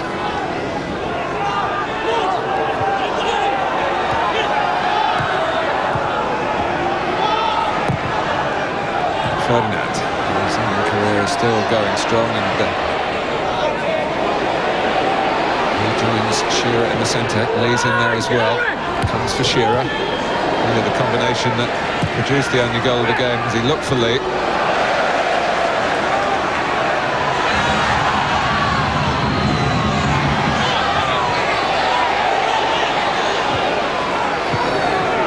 Beresford.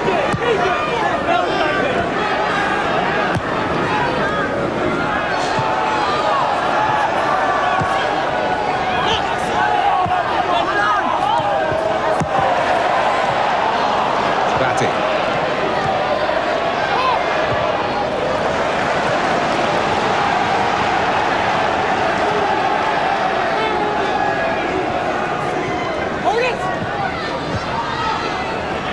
Chapple and Rufus continuing to battle very hard against Shearer and Ferdinand, keeping Charlton in the contest. Robson, who scored an equaliser here on New Year's Day against Ipswich. Newton with the cross. Leaburn needed it much deeper than that.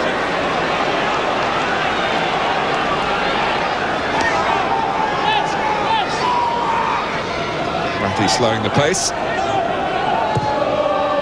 And Peacock's ball beautifully delivered for Peter Beardsley. Petterson pushes it out with enough power to stop Shearer following up initially. Shearer tries now, deflection, and Sturgess can't stop the corner. Direct route, and it nearly made sure of the cup tie for Newcastle United. Well, Gareth Peacock just helps it over the top. Beardsley's onto it, steadies himself, not hurried. It's a super strike and an equally super save. That has kept his team in the match. Andy Petterson, the Australian, at full stretch. And not just reaching it, but pushing it out with enough power to stop Shearer following up to score. Beardsley, great run, goalkeeper's there again. Ferdinand played it a bit short. O'Connell trying to run it out. Peacock blocking his path. Great play from Peter Beardsley from that corner. I was going to say he worked at the training ground, and they're probably the only club that could have done it, because he took charge of it. Just danced and twisted his way through.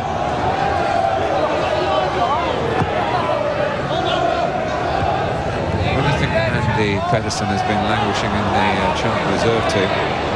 He's done very well. He might have more work to do here.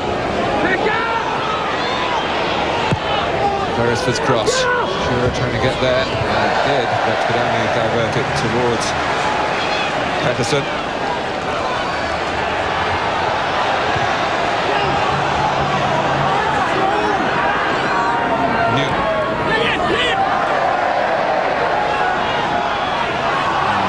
Not sure what sort of pass that was. A lazy one, Martin, I think. Maybe a tight one. Yeah.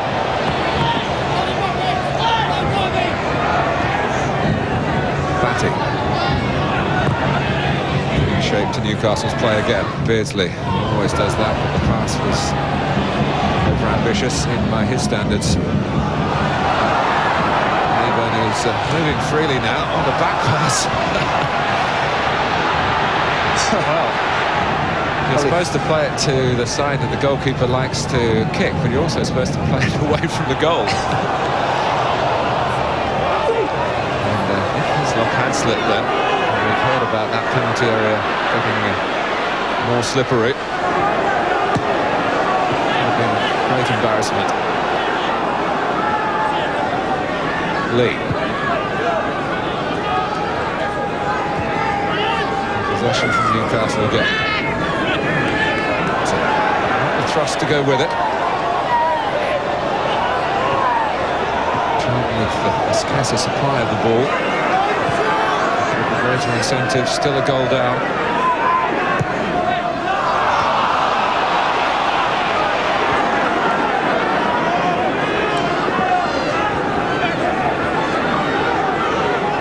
Batty playing very much at his own pace, and Charlton dropping off, picking up those perceived as particularly threatening further forward, and there are plenty of them. It's letting Batty just have time with the ball at his feet.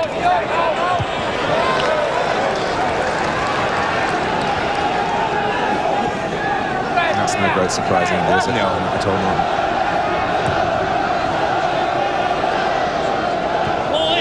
It's just what they're trying to do now. Every time they get the ball now, especially when it's through Batty, you slow the pace down, try and put 2 or 3, 4, 5 passes together. It's almost as if they're using this, the European battle plan for the away legs in the context of the domestic competition here.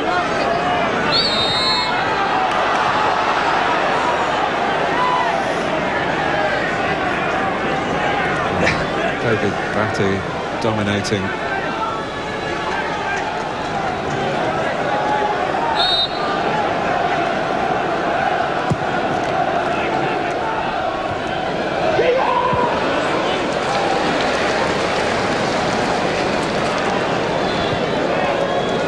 Alan Kerbishley has recognised that it's time to change things.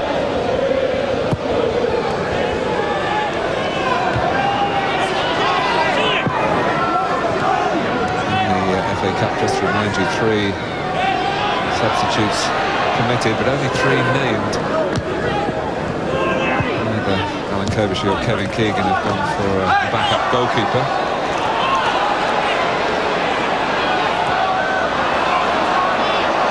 Kinsella, he can shoot from long range, he can! He's pulled a real rabbit out of the hat for Charlton Athletic. It's been a feature of his play since he was signed at the start of the season. He hasn't really got within range in this cup tie, but he did then, and he caught Hislop out. Well, he doesn't really get closed down quick enough from the back. I don't know whether it took a bit of deflection. If it didn't, I think the goalkeeper should save this. Neither Peacock or anyone goes out to meet him. I think he should save it, the goalkeeper. He does hit it really well.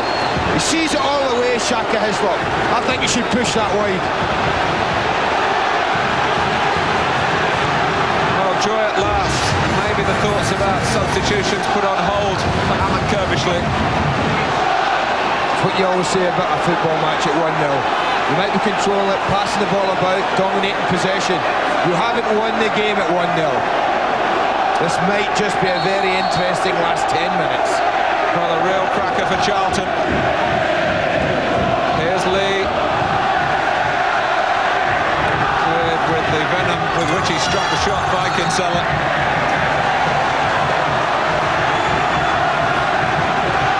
Kinsella, produced by Colchester, of Irish origins, and signed in September for £150,000 by Charlton. He's already now scored 4 goals for the club. He got 3 for Colchester at the start of the season. Keith Jones is going to come on for Brendan O'Connell. Now, can Charlton go on and win it? They've got just over 10 minutes.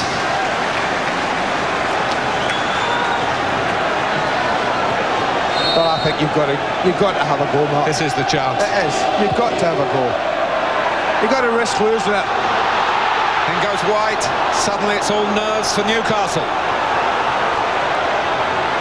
Let's hear from Alan Kinsella, who's with Nick Collins. Alan, just a very quick word.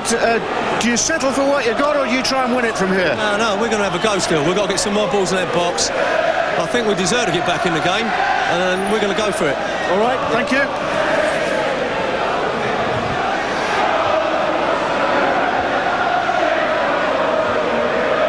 Well, not too many teams beat Newcastle at St James's Park, and Charlton have now on their own precious soil, the ground that they reclaimed against all the odds after those lean years in terms of morale. Certainly not in playing performance under Lennie Lawrence at Selhurst Park. Well, they were in the old First Division, but this is where they want to be, and this could be a glorious chapter in their FA Cup history as they pressure Albert through Leaburn. Did well, Albert. That was a battle of strength, pure and simple, nothing else.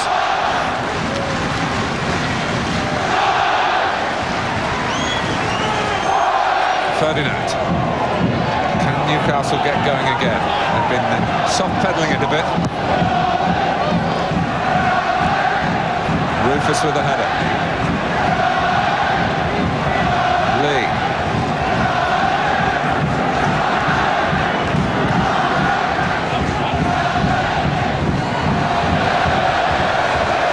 It's a goal kick.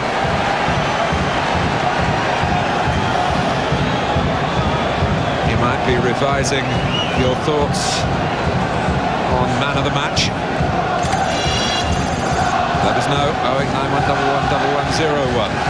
1-1 is what we have for you here between Charlton and Newcastle United, between the lower half of Division 1 and the top 4 of the Premiership.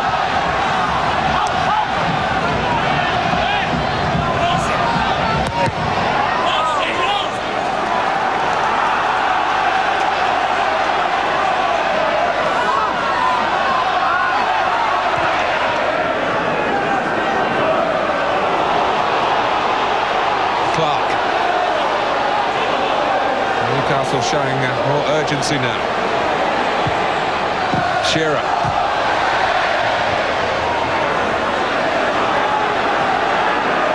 And it's back Batty had a look to Beresford. He knows where he is. Watson.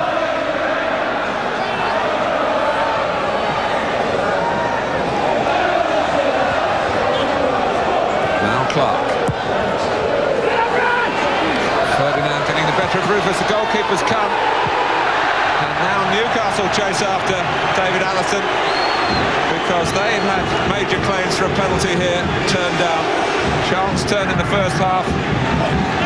Shearer cannot believe that Newcastle haven't been given the chance, and of course he would be given the chance to regain the lead.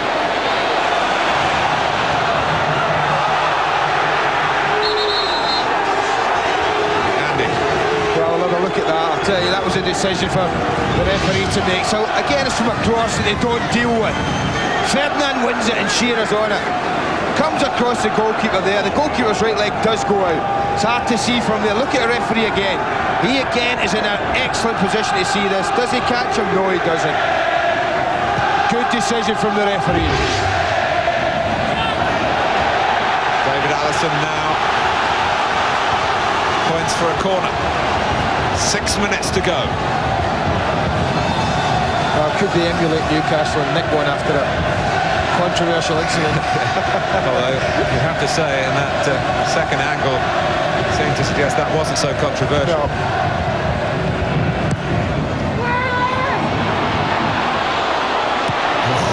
It was important for Ferdinand and Newcastle to get that one away.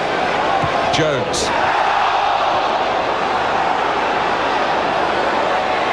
Batty.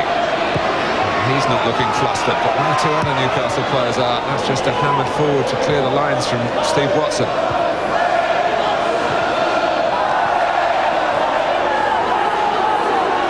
It's amazing for Newcastle. 2 years ago, it was 1-1 in the third round at home to Blackburn. They won that replay.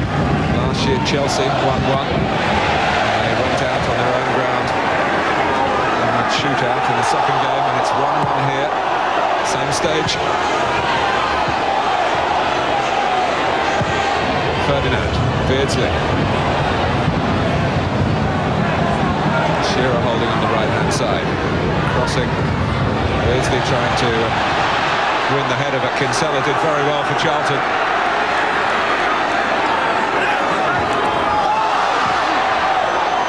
But Mark Kinsella spent most of the first half trying to chase Rob Lee, and the control that Newcastle had appears in midfield. He certainly imposed himself on the match with that spectacular equaliser and set up this frantic finale at the Valley.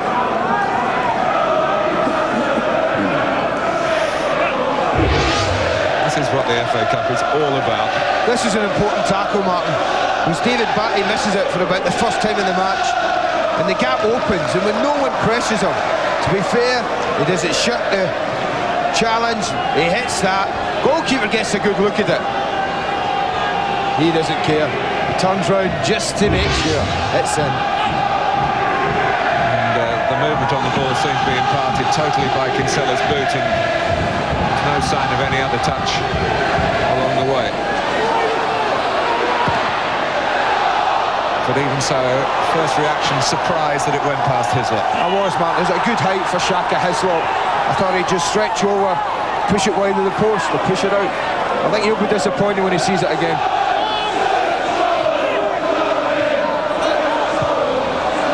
It is Clark. Good tackle by Rufus. Vital tackle. Well done. Even though they're looking for a victory, it's important that your two centre-backs at this moment in time, Rufus and Chapple, are alert and bright, disciplined. Defending is what they must think about.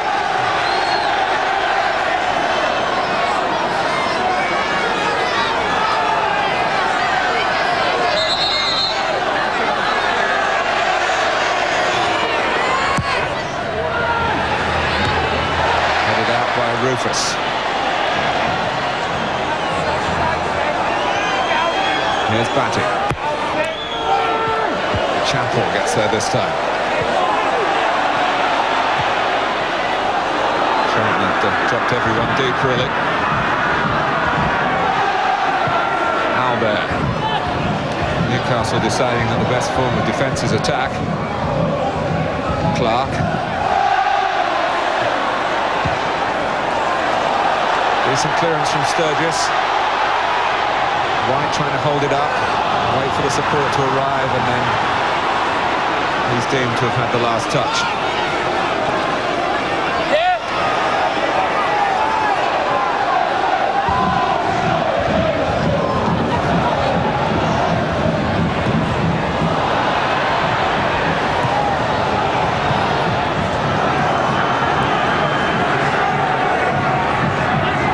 Beresford.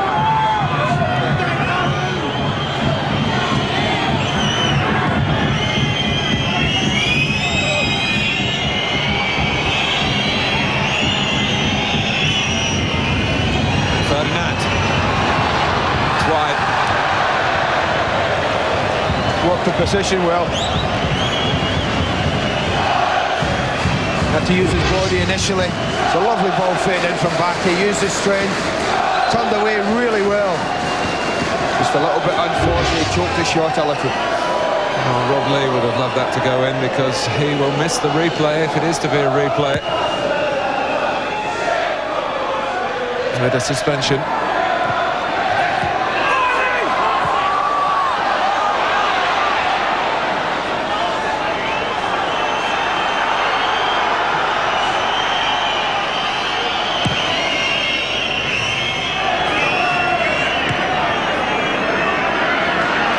Beardsley. He'll play the full 90 minutes, you can be absolutely sure of that. But Sturgess won it back splendidly. Robson.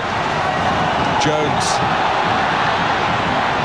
Not quite sure of where to go from there, Charlton.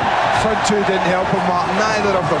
Neither Whyte and Leaburn made the forward run that really Jones needed. He was going up a cul-de-sac. Both front men actually came past him, came deeper than him. As they took defenders right in at him, and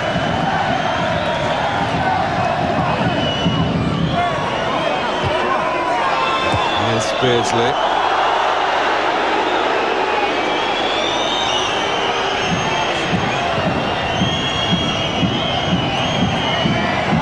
Shearer. Well, you're just wondering, wouldn't it be like him to win it for Newcastle with almost the final kick of the game? He's still got an opportunity from the corner that he's forced. It's lucky that the ball dropped behind him into his own path. Beardsley will take the corner. Even Ferdinand's powers of rising not equal to that.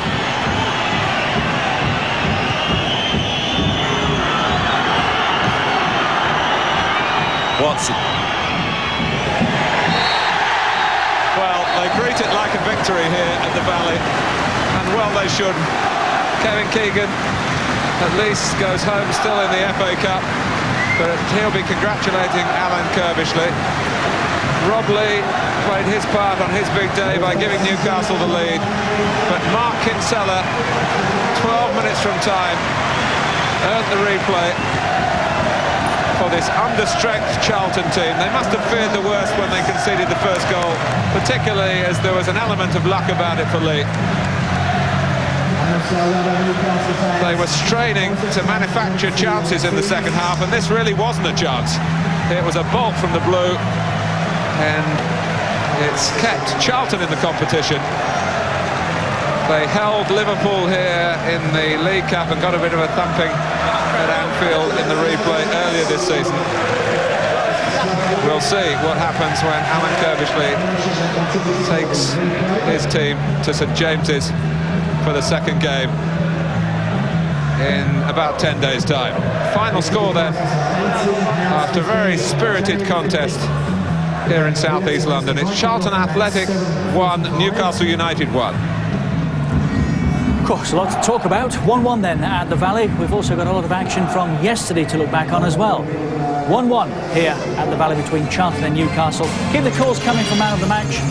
It's 0891 111101 as usual.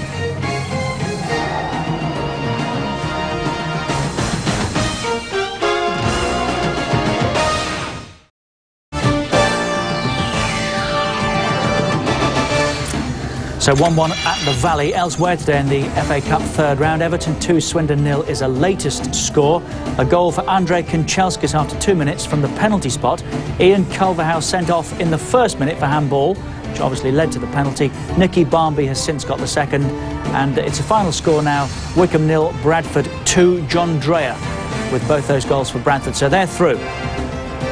Here at the Valley, they'll have to go at it again. Charlton Athletic 1, Newcastle United 1. 6 attempts Charlton, on target with 3, and they scored with 1 of those. 17 Newcastle, hit the target with 7. Only one booking, Les Ferdinand, just before half-time. Newcastle had the better of the action areas first half, not by much though. Certainly had the better of the possession over the 90 minutes. Well, they did second half as well, but only just. And a 15,000 sellout, so it's been a great day for Charlton all round. Now they're man of the match. On his first half performance, you'd think Rob Lee would be a contender. David Batty again, 22% of the vote. Lee, 37%, that must win it surely. Kinsella, the Charlton score of 14%, 27% the rest. OK, let's join the scorers. They're with Nick Collins. Well, Mark, congratulations. Was that equaliser, do you think, just reward for a battling second-half display? Yeah, for the second half, I think it was. We battled hard, but the first half, we gave them a lot of respect. And they could have gone in 2 or 3 up, to be fair, but we hung in there, and I think we got what we deserved. Rob, until that equaliser, it looked like being the perfect homecoming for you, didn't it? Yeah, it would have been, but as Mark says, Charlton's second half played very well. I mean, first half, really, we had 4 or 5 good chances, and we should have buried them. But second half, to be fair to them, they deserved the draw, and they played very well. Would you have settled for a draw beforehand? Well, I mean, as long as you're in the hat for the next round, I mean, we can take them back now to St James's Park, and we've got another tough tie, but hopefully with a home advantage, we should... You got a terrific reception when you ran out here this afternoon. You must have been delighted with that. Yeah, I mean, as I said before, I mean, I was here 9 years, and I got great deal of respect for the club, and it was just great. The fans were great for me, and I'm just very pleased that the Valley's all up and running, and Charlton are a very good side now. Mark, do you feel you've still got a chance, even though you've now obviously lost home advantage? Yeah, it's going to be an uphill struggle now with full house at St James's, but the lads will do well. They'll go there and enjoy themselves and hopefully pull it off. All right, well done on your equaliser. One last task. The Littlewoods man of the match is Rob Lee. Mark, perhaps you present it to him. Well played, well done. Rob. Yeah, well done, Rob Lee. Also Charlton and Newcastle. Very enjoyable. What did you make of it, Lennie? Robert summed it up there. I think they had by far the better of the first half, Newcastle. But Charlton came back quite well in the second half. Didn't look as if they were going to score, and all of a sudden Kinsella's pulled that one out of the blue. Which was going to take something like that. Yeah, it was. Yeah, they it didn't seem as if, as I say, as if they were going to snatch a goal. But great strike. Keeper maybe a little bit disappointed with himself. He didn't save it. But I think it's a fair result over the 90 minutes. What did you make of Newcastle across the 90 minutes? First half, they controlled the game through, especially Robert, as I mentioned, at half-time, and really they could have put the game beyond doubt, just before half-time, really. They just seemed a bit subdued in the second half, They seemed content to sit on their lead, I know that... like them, isn't it? Yeah, I mean, Petterson still had to make a couple of very good saves, one from Peter Beardsley in particular, but they just didn't seem to, to want to go forward and get that second goal, which was a strange thing, really. Maybe it was my imagination. And they let Charlton back in the game a little bit, and they just needed that little bit of fortune or a little bit of magic for the equalising goal, and it came in the end. Well, this is the goal that's helped Robert Lee win that magnum of champagne. Scored in the first half. He'd had 1 or 2 opportunities prior to this, Lennie, and then it all opened up for him. It's a great header back, but as I said at half-time, it's a massive space for him to get into there. I wouldn't be too happy from a defensive point of view as Charlton's manager there. Good cushioned header back from Alan Shearer, and he arrives there, miscues. Centre-half's arrived a bit late, slipped over, and there he has a second chance, which, again, he doesn't really contact properly, and it's gone in the back of the net, but there we are. And then 12 minutes from time, Charlton finally, only with 6 attempts, as we saw from the facts and the figures, but they made this count. Passable, better second half, Charlton.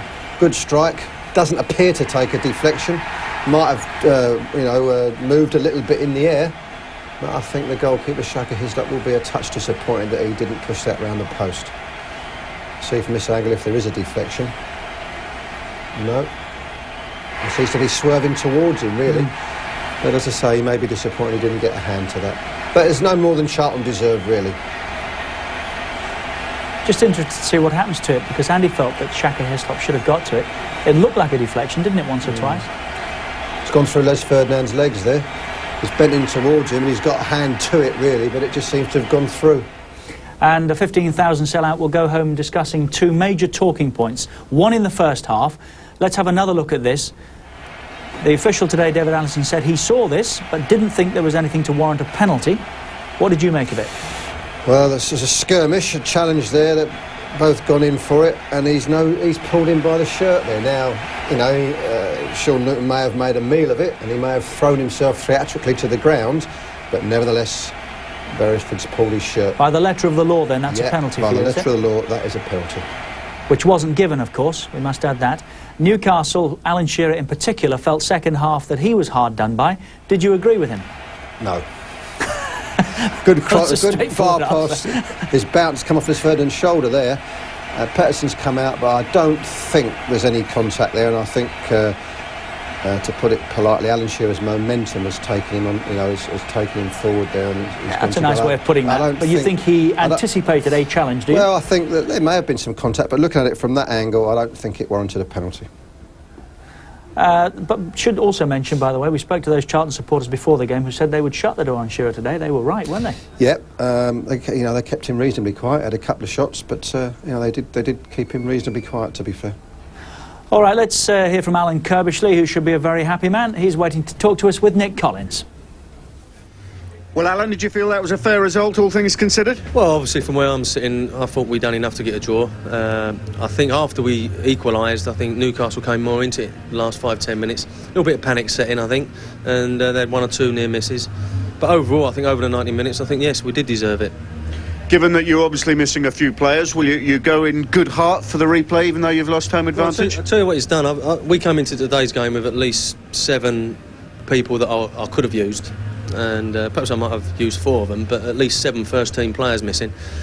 And I've wanted a performance like that so that when the people do get fit, I've got a few people knocking on my door. At the moment, I've got no one knocking on my door moaning that they're not inside. And that sort of performance has given me heart that I've got a little bit of competition there, because the boys that came in done excellent. Now, you've caused an upset or two before, of course, in the Cup, a couple of years ago at Blackburn. Do you feel you could do it again at Newcastle? Why not? I think, as you say, I think Alan Shearer and Batty were in the side then when we played Blackburn, and we went up there and got a result. It's not beyond the realms of possibility, is it? I think the FA Cup third round, there's lots of shocks in there.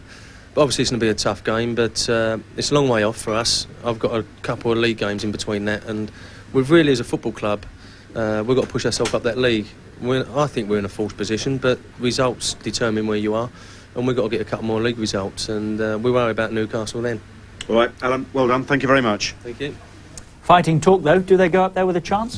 I think so. They've got quite a good cup pedigree, and they, as you say, they did well against Blackburn. They acquitted themselves very well against Liverpool last year as well, and against Manchester United 2 or 3 years ago. I think that was a quarter-final game. Remember when Schmeichel came flying out and there was a big to-do about whether that was a foul or not?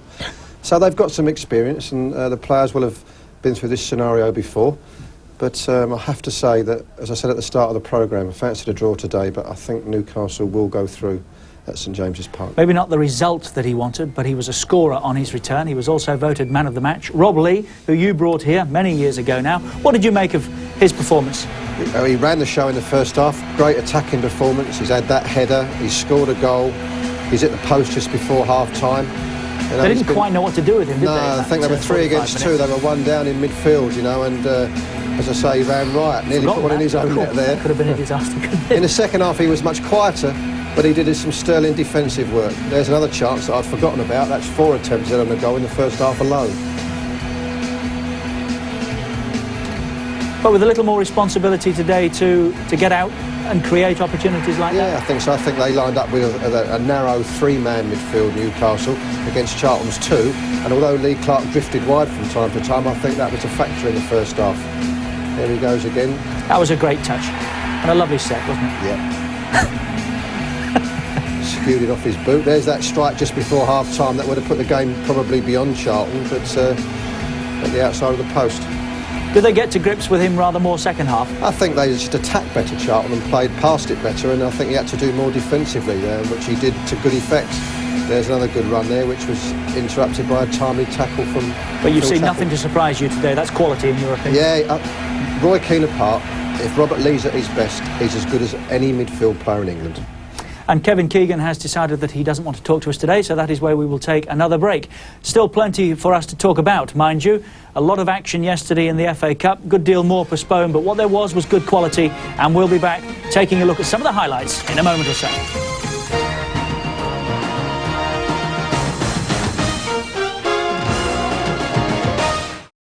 1-1 at the Valley today between Charlton and Newcastle United. No Kevin Keegan, who usually does talk to us, to be fair, maybe keeping a low profile on the back of that national newspaper article today suggesting that he is, or has recently, considered his future at Newcastle. But nevertheless, and at the Valley, we'll look forward to your company on Wednesday. But for the time being, from Andy, myself and the rest of the team, it's goodbye.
Over on Sky Sports 2 at the moment, American football, featuring the NFL playoff clash between Denver and Jacksonville.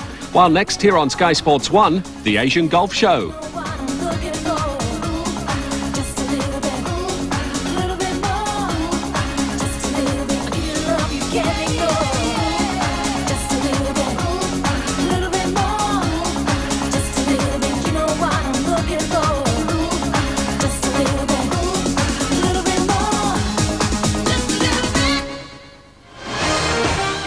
Sky Sports with Ford takes you to the heart of the action.